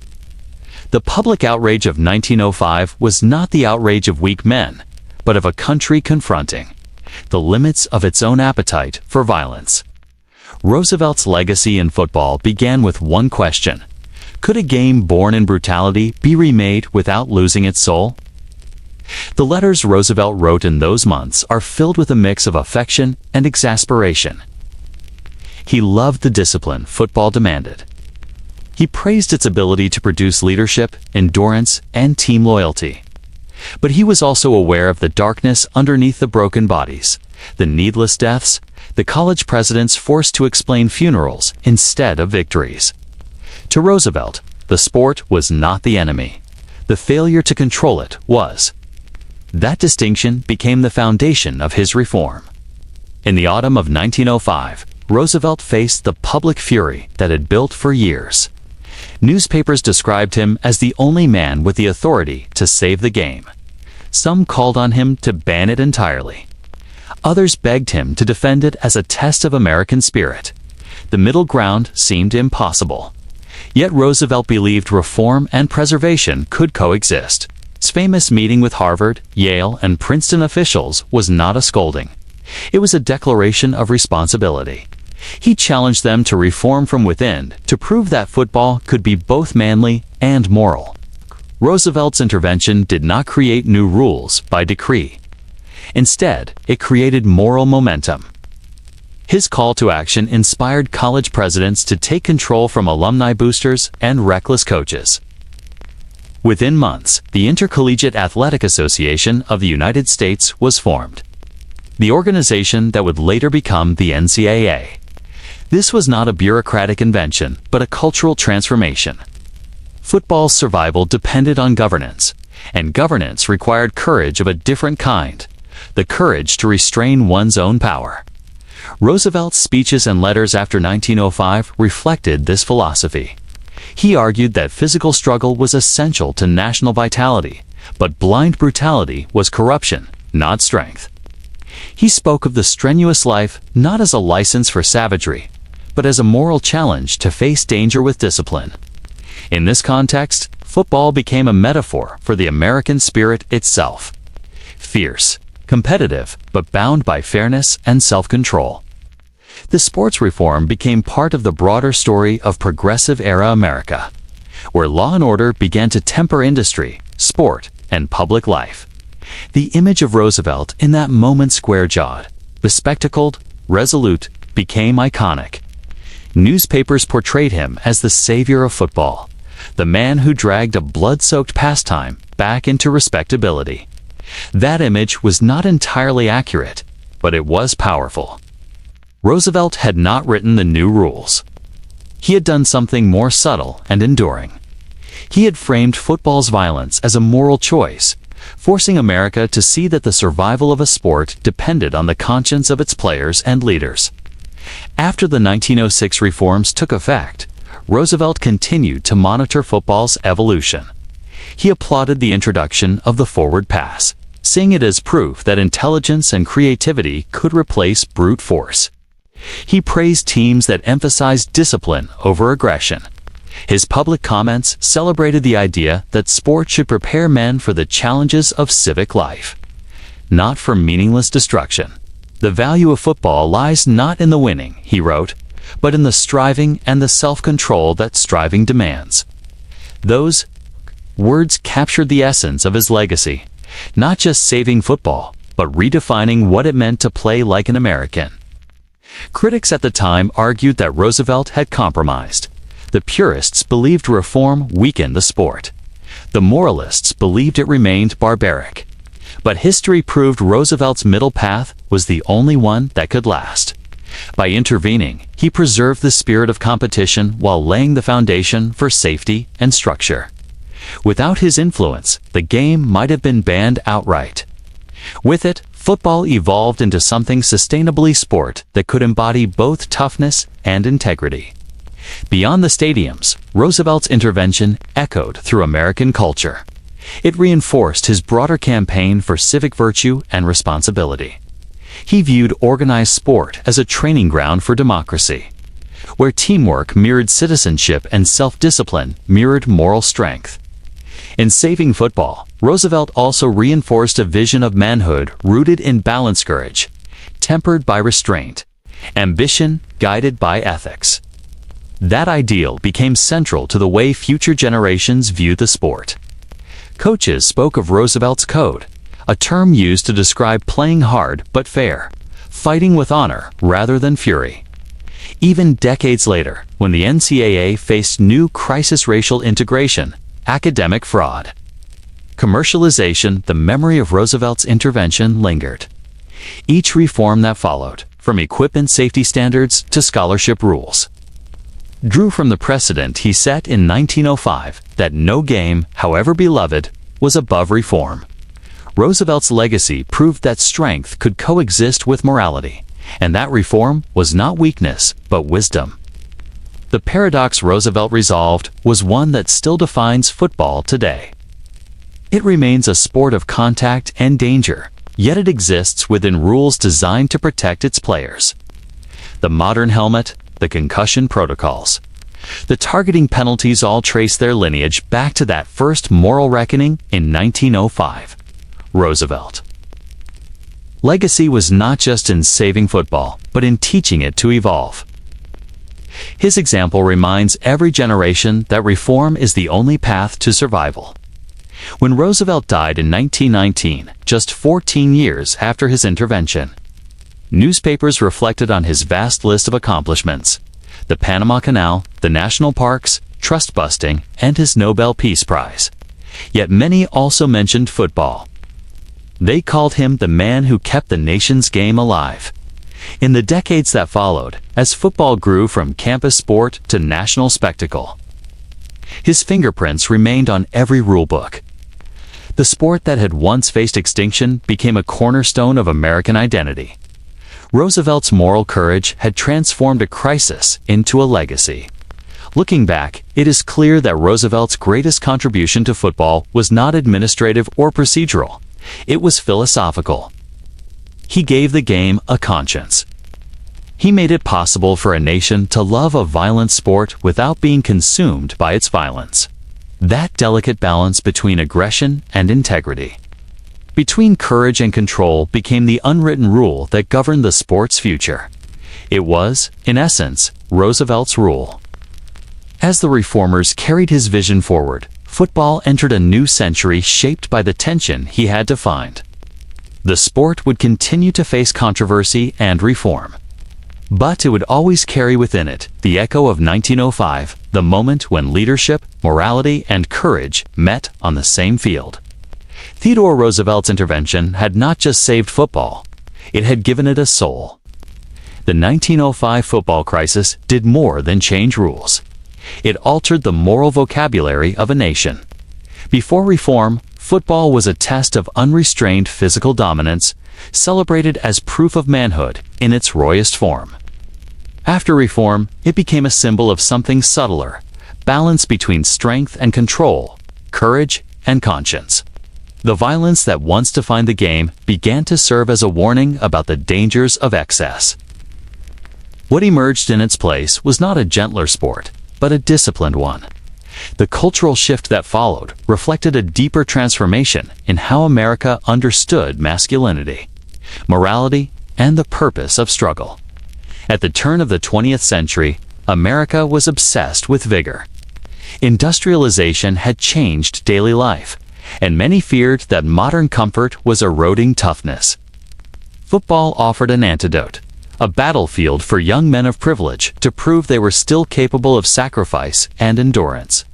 The Ivy League elite had framed the sport as a crucible of leadership, producing men fit for business and war. But when the deaths of 1905 forced reform, that myth of heroism began to collide with the growing demand for decency. Society was beginning to realize that unchecked aggression, even in the name of toughness, could destroy the very ideals it claimed to protect. The reformers who answered Roosevelt's call were not only reshaping a game, they were redefining what it meant to be a man. In a culture that revered physical courage, restraint had rarely been admired. The new rules that outlawed dangerous formations and legalized the forward pass demanded strategy over savagery. Success now required intellect, cooperation, and timing. Players who once sought glory through collisions learned to win through precision. The transformation was cultural as much as athletic. It suggested that control could be as noble as force, that character could be measured by discipline, not destruction. In colleges across the country, this new philosophy began to take hold. Coaches like Amos, Alonzo Stagg, and Walter Camp adapted quickly, preaching the gospel of fair play and organization. The modern idea of sportsmanship began to emerge not as weakness, but as proof of mastery. The brutality of the old era was no longer seen as a badge of honor, but as a mark of ignorance. Parents who once feared sending their sons onto the field began to see football as a structured environment where leadership could be learned without unnecessary sacrifice. That change in perception helped the sport grow far beyond its elite origins. The shift also rippled through academia. Before 1905, universities had often treated athletics as extracurricular entertainment. After the crisis, sports became a reflection of institutional character. Presidents and trustees realized that how their schools played mattered as much as whether they won. The football field became a public demonstration of discipline and ethics, and colleges began to use the sport to express values of order, teamwork, and respect. In this way, the crisis transformed football into a cultural mirror for higher education itself, space where moral lessons could be practiced in motion. Beyond the campuses, the reform era marked a turning point in how the broader public viewed competition. America was entering a new age of organization. Factories, cities, and governments were all being reshaped by efficiency and structure. Football's evolution fit perfectly into that spirit. It became a metaphor for industrial America, coordinated, strategic, and rule-bound. Just as factories required cooperation among workers, football required unity among players. Just as managers sought efficiency in production, coaches sought efficiency in play calling. The sport reflected and reinforced the modern world's belief that power without control was chaos, and order without courage was futility. This new version of football also influenced how the nation thought about masculinity. The cowboy ideal of solitary strength gave way to a more collective vision of manhood, one rooted in teamwork, discipline, and shared purpose. The violent loner of the gridiron was replaced by the composed strategist, the disciplined captain who embodied leadership through calm under pressure. The moral panic of 1905 had forced men to ask what kind of toughness was worth celebrating. The answer shaped a century of sports culture. Real strength was measured not by how much pain a man could inflict, but by how much control he could maintain. As football spread westward and southward, it carried these ideals into new regions. Local newspapers began to describe games not as brawls, but as tests of intelligence and unity. The language of reform became part of sports commentary. Talk of fair play, character, and honor replaced the old glorification of carnage. The sport began to reflect America's evolving moral compass, a country that still valued toughness, but now demanded purpose behind it. Football's new ethos taught generations that the measure of a man was not in how fiercely he fought, but how wisely he did so. At the same time, the cultural shift exposed deeper tensions in American life. The same society that demanded restraint in sport continued to celebrate violence in other arenas: war, politics, industry. Football became a paradoxical symbol of the national psyche, a game that celebrated aggression while pretending to tame it. Yet even in this contradiction, it provided a model for progress. It showed that change did not have to erase tradition, that reform could preserve rather than destroy. In learning to survive its own brutality, football became a story of American reinvention. By the 1910s, the sports image had completely transformed. Where once it had been condemned as a blood sport of elites, it was now hailed as a democratic stage of merit and teamwork. Working-class schools adopted it, military academies embraced it, and towns formed their own teams.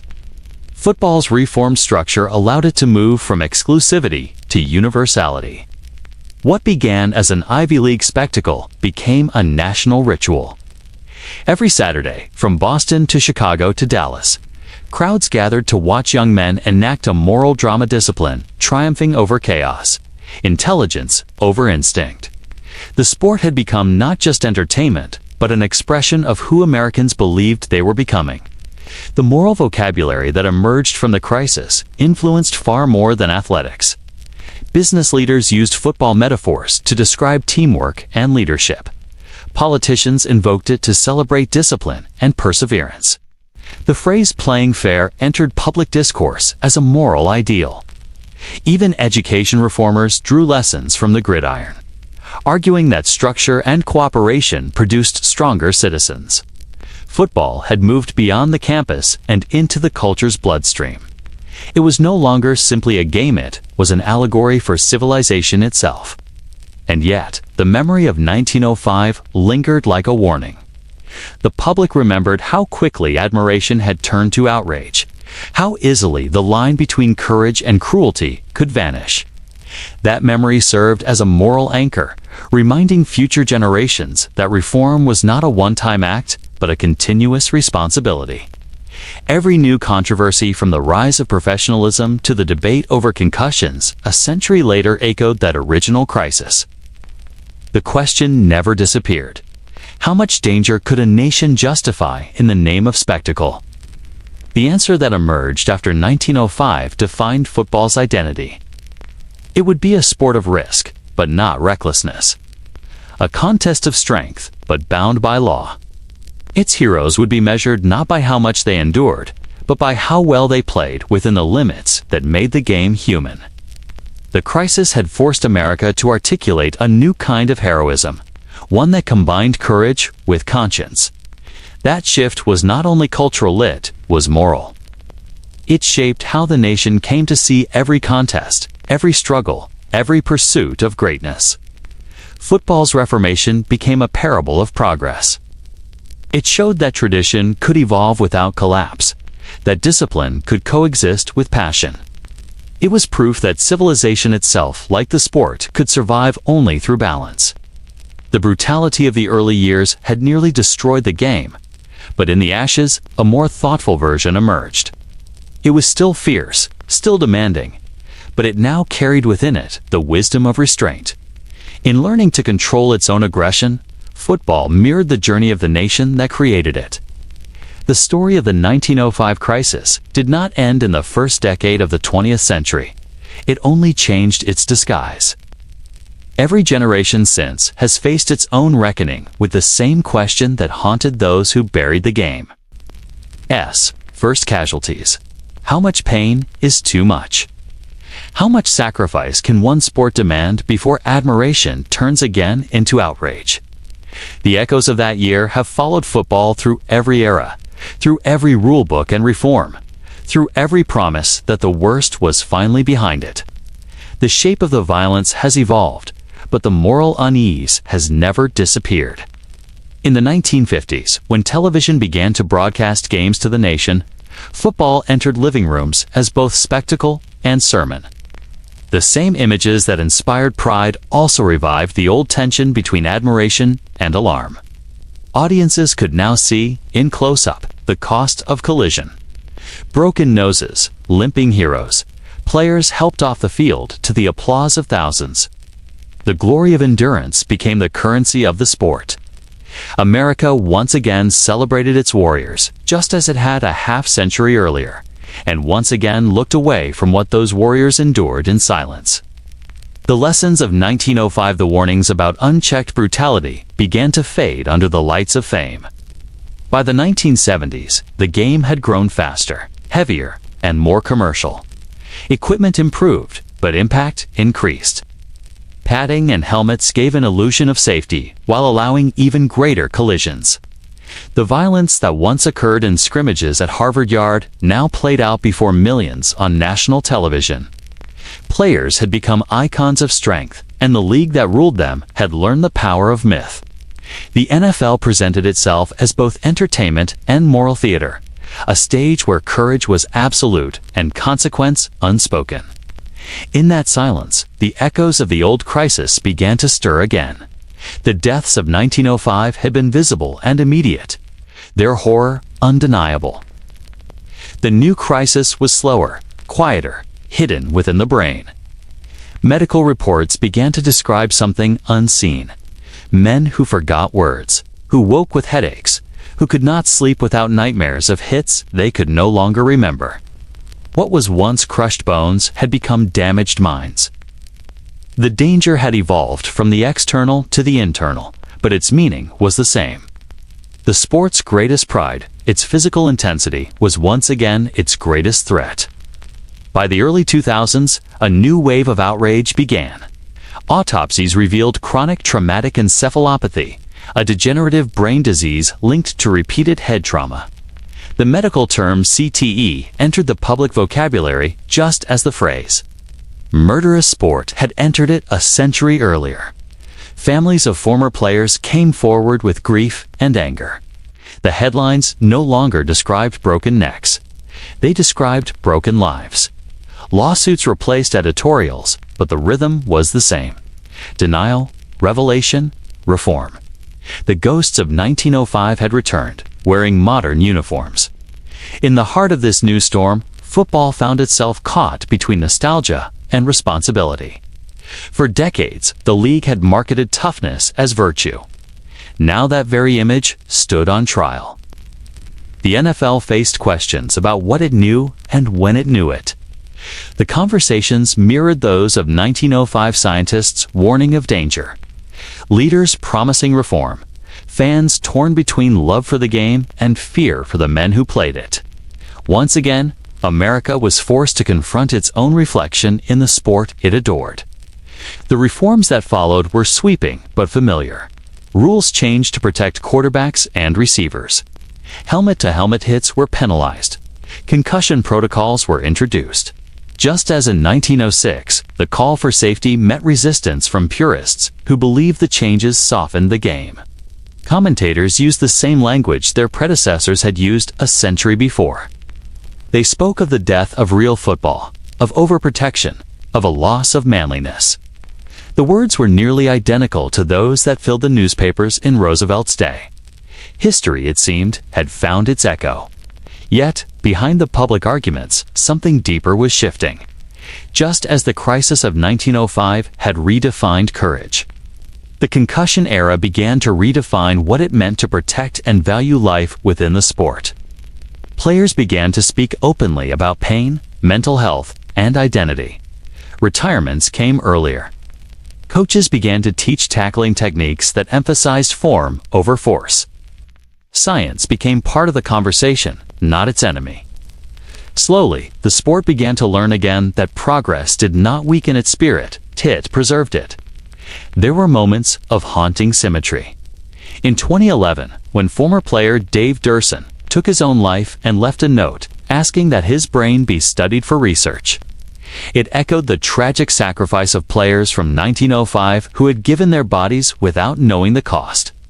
Each death became a plea for awareness, a reminder that the human cost of the game could not be dismissed as collateral.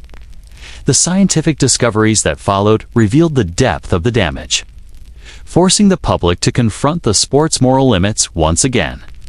The reaction followed the same rhythm as the turn of the century: outrage, reform, reflection. Newspapers once again filled with editorials questioning whether football could survive its own violence. Youth leagues began to reconsider age limits for tackling. Colleges increased medical supervision. Even as television contracts grew and stadiums filled, the shadow of mortality followed every cheer. The parallels to 1905 were unmistakable. A nation that once debated whether football was too dangerous for college boys was now debating whether it was too dangerous for children at all. The echoes extended beyond the gridiron. The CTE crisis sparked conversations about ethics in all contact sports. Hockey, boxing, and soccer faced their own reckonings. The same moral dilemma: how to balance entertainment and safety returned, with new vocabulary but old emotions. Once again, America stood at a crossroads, torn between tradition and conscience. The story of 1905 had become the story of 2005, and of every year since. The question that haunted Roosevelt's era remained unanswered. And yet, amid the scrutiny, football endured. It adapted, just as it had a century before. Equipment technology advanced, rulebooks expanded, medical teams grew. The sport that once barely survived public outrage became a model for reform, constantly negotiating the border between passion and peril. Each generation redefined the balance between risk and reason, guided by the same unspoken truth: the game could not exist without courage, but courage meant nothing without care. The memory of the 1905 crisis lingers like an inherited conscience within the sports DNA. It taught football that survival depends not on denial, but on evolution. Every new challenge, every lawsuit, every protest, every rule change belongs to that same lineage of reform, born in Roosevelt's White House. The modern player who kneels on the field after a teammate's injury echoes the same national anxiety that gripped parents and presidents over a century ago. The silence after each hit carries the same unspoken question: has the game learned enough from its past to protect its future? Even the language remains connected across time. The call for clean play, first written in 1905 editorials, reappears now in discussions about player safety. The insistence that reform preserves rather than destroys the game echoes through every broadcast and debate. The moral continuity between the two eras reveals a truth about football's place in American life. It is not only a sport, but a mirror reflecting the nation's constant struggle to reconcile ambition with empathy. In the end, the crisis of 1905 and the crisis of CTE share the same essence. Both expose the price of ignoring pain. Both demanded that reform replace denial. And both prove that football's true strength lies not in the violence of its moments, but in its capacity for self-correction. Every rule protecting a player today is a silent tribute to those who fell before the reforms of 1906. Every medical tent, every concussion protocol, every helmet redesign carries within it the legacy of the young men whose deaths forced the first reckoning. History, in football as in life, never stops repeating itself. The names and faces change, but the core struggle remains the same: how to find humanity within a spectacle built on collision. The echoes of 1905 continue to vibrate beneath the roar of every modern stadium. They remind the sport that glory and responsibility are forever intertwined, and that survival always requires the courage to change. Football survived, but not unchanged. What emerged from the ashes of 1905 wasn't simply a safer game. It was a different kind of ritual altogether. The sport that once teetered on barbarism now wore the mask of discipline. Yet beneath that mask, the same primal current pulsed danger, dominance, and devotion to the game's violent poetry. Reform didn't erase the blood. It merely taught the game how to bleed politely. The early 20th century saw college football morph from rebellion to institution. The rules, once fluid and feral, became codified. Forward passing, line of scrimmage limitations, and fair play standards were enforced with bureaucratic precision. The game of death had been tamed, or so it seemed.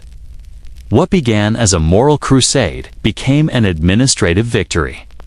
Committees and conferences replaced mob-like scrimmages. Coaches became educators of virtue rather than generals of destruction. But the more football conformed, the more it lost the wild individuality that had made it magnetic in the first place. The sport's transformation into a spectacle of order came at a spiritual cost. The rawness, the sense that football was an unfiltered test of manhood, faded as it adopted uniforms of respectability. Players were no longer local legends molded by grit alone.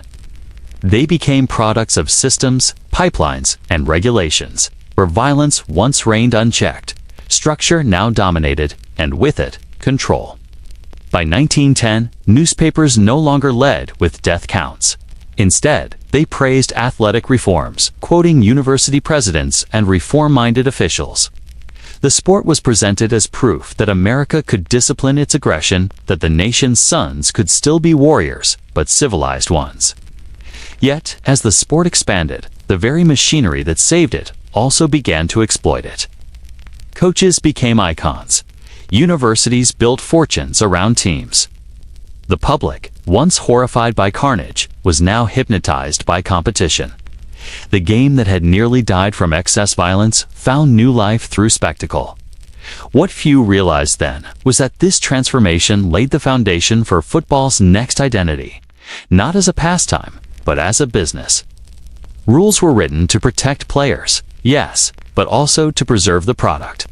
The line between moral reform and marketing strategy blurred. The sport's survival wasn't simply about saving lives, it was about saving the spectacle itself. Roosevelt's intervention, noble as it appeared, had also institutionalized the entertainment value of controlled aggression. America had decided it wanted football, just not the guilt that came with it. The price of that decision was profound. The brutal beauty of football became commodified. What had once been the physical expression of youth and courage evolved into a carefully engineered system of discipline. And yet, the tension never disappeared. Every generation since 1905 has confronted its own moral crisis, from broken necks in leather helmets to brain trauma in billion-dollar stadiums. The ghosts of 1905 still whisper beneath the roar of modern crowds. The media, which once condemned football as a social evil, became its greatest ally. As radio and later television grew, football became a symbol of national identity, a unifying drama played out on Saturdays and Sundays. The sport's sanitization made it palatable for families, advertisers, and politicians alike. But beneath the choreography of touchdowns and trophies, the game's moral paradox persisted. Violence remained its heartbeat, tamed, televised, but never erased. In some ways, the 1905 reforms were the first act in an ongoing negotiation between chaos and control. Every helmet improvement, every targeting rule, every concussion protocol since then has echoed the same dilemma. How do you civilize a sport born of violence without killing what makes it alive?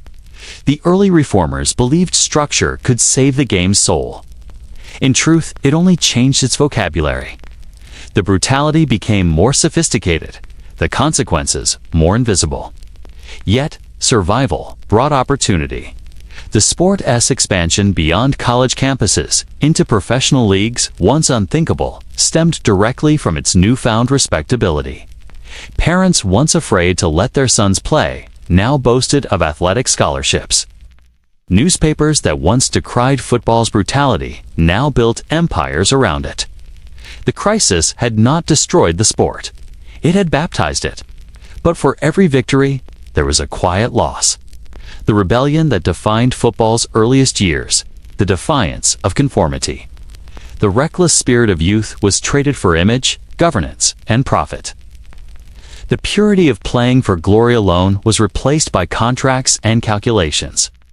Football had been saved, yes, but in saving it, America had also bound it, wrapped it in institutions, corporations, and mythologies it could never escape. By the time professional football began to rise in the 1920s, the ghosts of 1905 were buried beneath progress and prosperity. Stadiums grew, fans multiplied, and heroes were minted. But the essence of that crisis, the question of how much pain is too much, never vanished. It only evolved, resurfacing in headlines about concussions, lawsuits, and moral reckonings more than a century later. The price of survival, in the end, was not just reform, it was self-deception. Football learned how to appear noble while remaining dangerous. It learned how to speak of safety while celebrating risk. It learned how to survive by mastering contradiction. What began as a moral reckoning became a mirror for the nation's own struggle. How to chase greatness without losing humanity in the process. When the final whistle blew on the 1905 crisis, football stood battered but alive. It had faced extinction and chosen transformation. But in doing so, it revealed something timeless, that reform, no matter how noble, always comes with cost. For every safety gained, something wild was lost. For every rule written, a bit of freedom disappeared. And yet, perhaps that was inevitable. Perhaps the only way for the game to endure was to trade its chaos for order, its blood for legacy. Because in the end, football's survival wasn't about the men who played it. It was about the society that demanded it live on. The sport became a reflection of America itself, violent but visionary, flawed but fearless, forever searching for balance between danger and discipline. The echoes of 1905 are still with us in every concussion headline, every safety reform, every debate about toughness versus health. The same moral tremors that shook the nation then continue to ripple through the sport today. Football may have survived, but its conscience never stopped evolving. And so the game marches on, structured, celebrated, and haunted by the question that began it all. How much of ourselves are we willing to sacrifice for glory? The year 1905 was more than a crisis. It was a reckoning, the moment football stood before a mirror and saw its own reflection, bruised, bloodied, and unrecognizable. What followed wasn't simply reform, it was rebirth. The outrage that nearly destroyed the sport became the very force that saved it. But that salvation came with a shadow.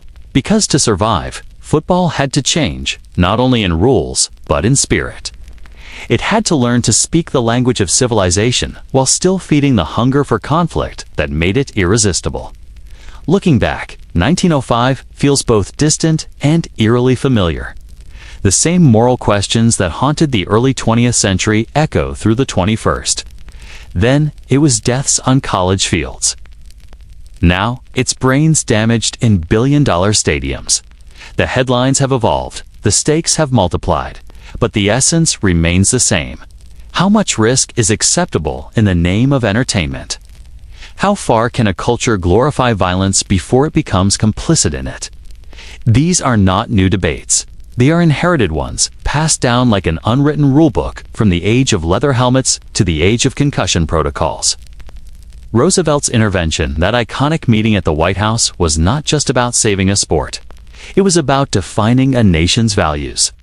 Football was America's proving ground, a metaphor for manhood, struggle, and endurance. To abolish it would have been to admit weakness. To let it persist unchanged would have been moral surrender.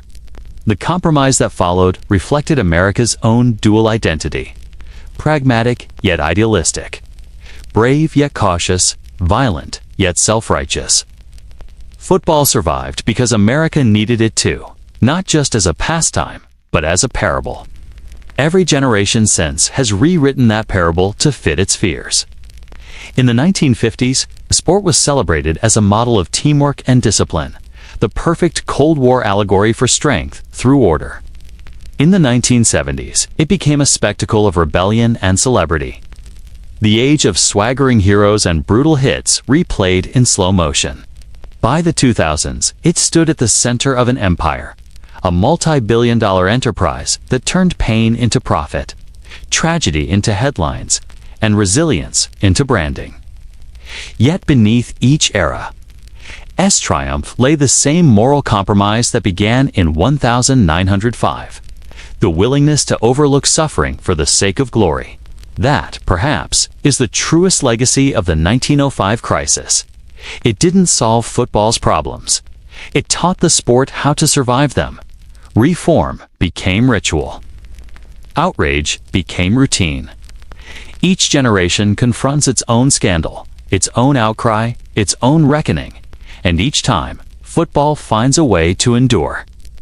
The same machinery that once wrote new rules now writes new narratives. The game has learned how to apologize, to evolve just enough to continue. It adapts, reforms, and moves forward, but it never truly escapes its nature. There is something profoundly American about that pattern. We are a nation built on reinvention, on the belief that progress can cleanse the past. But history has a way of repeating itself, not because we forget, but because we forgive too easily. The cycle that began in 1905, outrage, reform, normalization, has become the rhythm of the sport's existence. The question isn't whether football will face another crisis, it's when. Consider the modern era: concussion research, CTE lawsuits, player safety reforms, and the ethics of monetized danger. The debates that fill congressional hearings and sports networks today could have been written by the editorialists of 1905. Then it was broken necks. Now it's broken minds. Then it was public pressure on college presidents. Now it's pressure on billion-dollar owners and commissioners. The vocabulary changes: player welfare, helmet innovation, protocol adherence, but the moral essence remains unchanged. Football still balances on that razor's edge between entertainment and exploitation. And yet, in that tension lies its power. The danger is what makes football sacred. It is not merely a game. It is a ritualized brush with mortality. To play it and to watch it is to flirt with the limits of human endurance. That's what made the sport magnetic in 1905, and it's what keeps it alive today. The difference is that we've learned to sanitize the spectacle, to wrap danger in language that sounds noble. We call it sacrifice, grit, heart.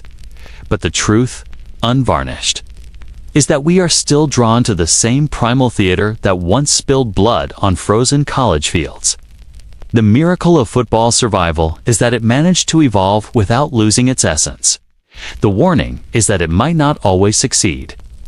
The 1905 crisis proved that reform can save a sport, but only temporarily. The real test lies in memory, in whether we learn or simply move on. Each era has its whistleblowers, its reformers, its martyrs. Each era believes it is more civilized than the last. Yet, when the roar of the crowd returns, when the kickoff cuts through the air, all the moral clarity fades. We become complicit again, willing to forget, to cheer, to believe that this time the balance will hold. Perhaps that is why football endures, because it embodies our contradictions. It is noble and brutal, honest and hypocritical, sacred and commercial. It mirrors our capacity for both compassion and cruelty. The story of 1905 isn't just about a sport learning to save itself. It is about a society learning to rationalize the things it loves, even when they hurt. Roosevelt's America faced that truth head-on.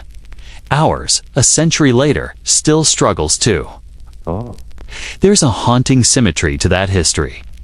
When players collapse on modern fields, when headlines reignite the safety debate, when lawsuits expose institutional neglect, we are not witnessing new tragedies.